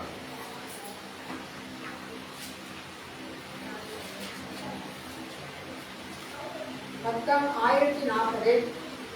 அப்பொழுது வெவ்வேறு ரூபமுள்ள 4 பெரிய மிருகங்கள் சமுத்திரத்திலிருந்து எழும்பின. முந்தினது சிங்கத்தை போல இருந்தது, அதற்கு தலையின் செட்டைகள். இது வந்து நம்ம ஏற்கனவே படிச்சதுதான் இல்லைங்களா? சிங்கத்தை போல இருக்கும், கரடியை போல இருக்கும், அப்புறம் சிறுத்தையை போல இருக்கும். 8வது அதற்கு முன்பாக முந்தின கொம்புகளில் 3 பிடுங்கப்பட்டது. அப்ப அந்த சின்ன கொம்பு தான் நம்ம அடையாளம் பார்க்கிறோம். ரோமராஜ்யம், அந்த மிருகம் தான் ரோமராஜ்யம். அந்த ரோமராஜ்யத்திலிருந்து அந்த சின்ன கொம்பு வந்துச்சு. 17வது வசனத்தை படிங்க. அந்த 4 பெரிய மிருகங்களும் பூமியில் இருந்து எழும்புகிற 4 ராஜாக்கள். தொடர்ந்து. ஆனாலும் உன்னதமானவருடைய பரிசுத்தவான்கள் ராஜரீகத்தை பெற்று என்றென்றைக்கும் உள்ள சதா காலங்களிலும் ராஜ்யத்தை சுதந்திரித்துக் கொள்வார்கள் என்றார். அப்ப இந்த 4 ராஜ்யம் வந்த பிறகுதான் பரிசுத்தவான்கள் உயிர்த்தெழ போறது அப்படிங்கறதெல்லாம் சொல்றார். தொடர்ந்து வாசிங்க. அப்பொழுது மற்றவர்களை எல்லாம் பார்க்கிலும் வேற்றுருவம் செடியும் உள்ளதுமாய் இருப்பு பற்களும் வெண்கல நகங்களும் உடையதாய் நொறுக்கி பட்சித்து மீதியானதை தன் கால்களால் விரித்து போட்டதுமாய் இருந்த 4ஆம் மிருகத்தை குறித்தும் அதன் தலைமையிலுள்ள 10 கொம்புகளை குறித்தும் தனக்கு முன்பாக 3 கொம்புகள் விழுந்து போக எழும்பினதுமாய் கண்களையும் பெருமையானவர்களை பேசும் வாயையும் உடையதுமாய் மற்றவர்களை பார்க்கிலும் பருமனாக தோன்றியதுமாய் இருந்த அந்த வேறே கொம்பு குறித்தும் அவற்றின் பொருளை அறிய மனதாயிருந்தேன். நீண்ட ஆயுசுள்ளவர் வருமட்டாகவும் நியாய விசாரிப்பு உன்னதமானவருடைய பரிசுத்தவான்களுக்கு கொடுக்கப்பட்டு பரிசுத்தவான்கள் ராஜ்யத்தை சுதந்திரித்துக் கொள்ளும் காலம் வருமட்டாகவும். அப்ப அதுதான் என்னன்னா, நீண்ட ஆயுசுள்ளவர் பிதாவாகிய தேவன், நியாய தீர்ப்பினால் ஆண்டவருடைய 2ஆம் வருகை, பரிசுத்தவான்கள் உயிர்த்தெழுதல், அந்த ராஜ்யம் கொடுக்கப்படுற வரையும் அப்படிங்கிற கருத்தை இங்க சொல்றாரு. சரிங்களா? இது 2ஆம் வருகை குறித்து சொல்றாரு. தொடர்ந்து வாசிங்க. இந்த கொம்பு பரிசுத்தவான்களோட யுத்தம் பண்ணி. எதுவரையும் அந்த யுத்தம் பண்ணுமா அந்த கொம்பு? சின்ன கொம்பு 2ஆவது வருகை வந்து பரிசுத்தவான்கள் உயிர்த்தெழுந்து நியாய சங்கத்துல போய் அந்த ராஜ்யத்தை பெற்றுக்கொள்ற வரையும் இது என்ன ஆகிட்டு இருக்கும்? யுத்தம் பண்ணி அதை செயல்பட்டுக்கிட்டு இருக்கும். யாருக்கு எதிராக யுத்தம் பண்ணணும்னா இந்த பரிசுத்தவான்களே ஒடுக்கும். தொடர்ந்து வாசிங்க. அவர்களை மேற்கொண்டது என்று கண்டேன். அவன் சொன்னது, 4ஆம் மிருகம் பூமியிலே உண்டாகும் 4ஆம் ராஜ்யமாம். அது எல்லா ராஜ்யங்களை பார்க்கலும் வேறாயிருந்து பூமியை எல்லாம் பட்சித்து அதை மிதித்து அதை நொறுக்கி போடு. அதான் ரோம ராஜ்யம். சரிங்களா? படிங்க. அந்த 10 கொம்புகள் என்னவென்றால் அந்த ராஜ்யத்தில எழும்பும் 10 ராஜாக்களாம். அவர்களுக்கு பின்பு வேறொருவன் எழும்புவான். அவன் முந்தினவர்களை பார்க்கிலும் வேறாயிருந்து 3 ராஜாக்களை தாழ்த்தி போட்டு உன்னதமானவருக்கு விரோதமாக வார்த்தைகளை பேசி உன்னதமானவருடைய பரிசுத்தவான்களை ஒடுக்கி காலங்களையும் பிரமாணங்களையும் மாற்ற நினைப்பார். அதுதான் பாத்தீங்கன்னா அந்த காலம் பிரமாணம்ங்கிறது இந்த நியூ இயர் கொண்டாடுற அந்த இதெல்லாம் யாரு? ரோமன் கேத்தலிக் கொடுத்ததுதான் ஜனவரி பிப்ரவரி. அந்த காலம் பிரமாணத்தை மாத்துறது, ஜெபமாலை பண்றது, விக்கிரக ஆராதனை, செல வழிபாடு பண்றது, பரிசுத்தவான்களை கும்பிடுறது, இது மாதிரி புனிதர்களை கும்பிடுறது, இது மாதிரிலாம் என்னதுங்க? எல்லாத்தையும் மாத்தி வச்சுட்டான். சரிங்களா? படிங்க. அவர்கள் ஒரு காலமும் காலங்களும் அரை காலமும் செல்லும் மட்டும் அவன் கையில் ஒப்பு கொடுக்கப்படுவார்கள். அப்ப இதுதான் 3.5 வருடம். காலம்னா 1 வருஷம், காலங்கள்னா 2 வருஷம், அரை காலம்னா 6 மாசம், 3.5 வருஷம் பரிசுத்தவான்களை ஒடுக்குவான். அதுதான் 42 மாசம், 1260 நாள். அப்படியே நம்ம எதா கன்வெர்ட் பண்ணிக்கணும். 1260 வருஷங்களாக இந்த அந்து கிறிஸ்து அமைப்பு செயல்படும் அப்படிங்கிறத பாக்குறோம். இதுக்கான 539 இருந்து நம்ம ஆரம்பிச்சோம்னா 1799 வரையும் இந்த காலகட்டம் முடியுது. சரிங்களா? இதெல்லாம் எப்பயோ அந்த கிறிஸ்து வந்து அவனுடைய ஆதிக்கமான காரியம்லாம் முடிஞ்சு அவனுக்கு சாவுக்கு ஏதுவான ஒரு காயம் கூட ஆறி இருக்குங்கிறதெல்லாம் நம்ம அடுத்த பாடத்துல பார்க்க இருக்கிறோம். சரிங்களா? ஆகவே இந்த இடத்துல நம்ம என்ன புரிஞ்சுக்கலாம் அப்படின்னா, இவனுக்கு ஒரு தீர்ப்பு இருக்கு. அதை யார் தான் பண்ண போறா? நியாய சங்கம் உட்காரும். 2ஆம் வருகையில் ஆண்டவர் வந்த பிறகு இந்த பரிசுத்தவான்களுக்கு ராஜ்யம் கொடுக்கறதுக்கு முன்னாடி நியாய சங்கம் உட்காரும். அதான் 25வது வசனம் 26வது வசனத்துல படிக்கும் பொழுது அதை நம்ம தெளிவா புரிஞ்சுக்கிறோம். ஆகவே அந்த நியாய சங்கம்ங்கிற 1000 வருட அரசாட்சியில 2ஆம் வருகையில வரும்பொழுது இவன் என்ன ஆகுவான்? அழிக்கப்படுவான். 26வது வசனத்தை படிங்க. ஆனாலும் நியாய சங்கம் உட்காரும், அப்பொழுது முடிவு பரியந்தம் அவனை சங்கரிக்கும். எதை சம்பரிக்கும்? அந்த நியாய சங்கம் 1000 வருட அரசாட்சி 2ஆம் வருகையில தான் அந்த அந்து கிறிஸ்துவுக்கு ஒரு அழிவு உண்டாகும். சரிங்களா? ஓகே, தொடர்ந்து வாசிங்க. அழிக்கும்படியாகவும் அவனுடைய ஆளுகையை நீக்கி போடுவார்கள். அப்ப அவன் ஆளுகையும் ஒரு முடிவு கட்டப்படும். அதுக்கப்புறம் தான் என்ன ஆகும்? தொடர்ந்து படிங்க.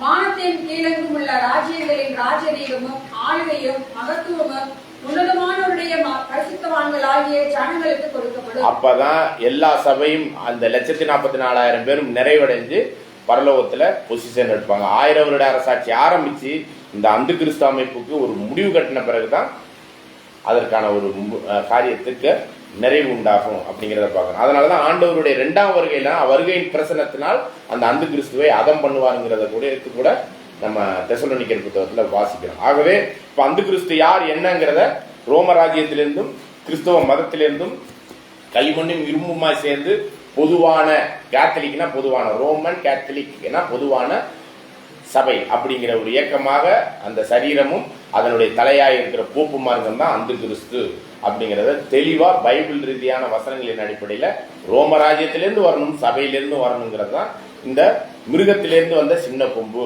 அது என்ன பண்ணும்? தேவனுக்கு நிகராகவே தன்னை உயர்த்தி கொள்ளும். இந்த ரோமராஜ்யத்தை தன்னுடைய கட்டுப்பாட்டில் வச்சு தன்னையே ரோமராஜ்யத்தின் தலையாகிய ராஜாவாக பிரம்மாண்டமா வளர்ந்துடும்.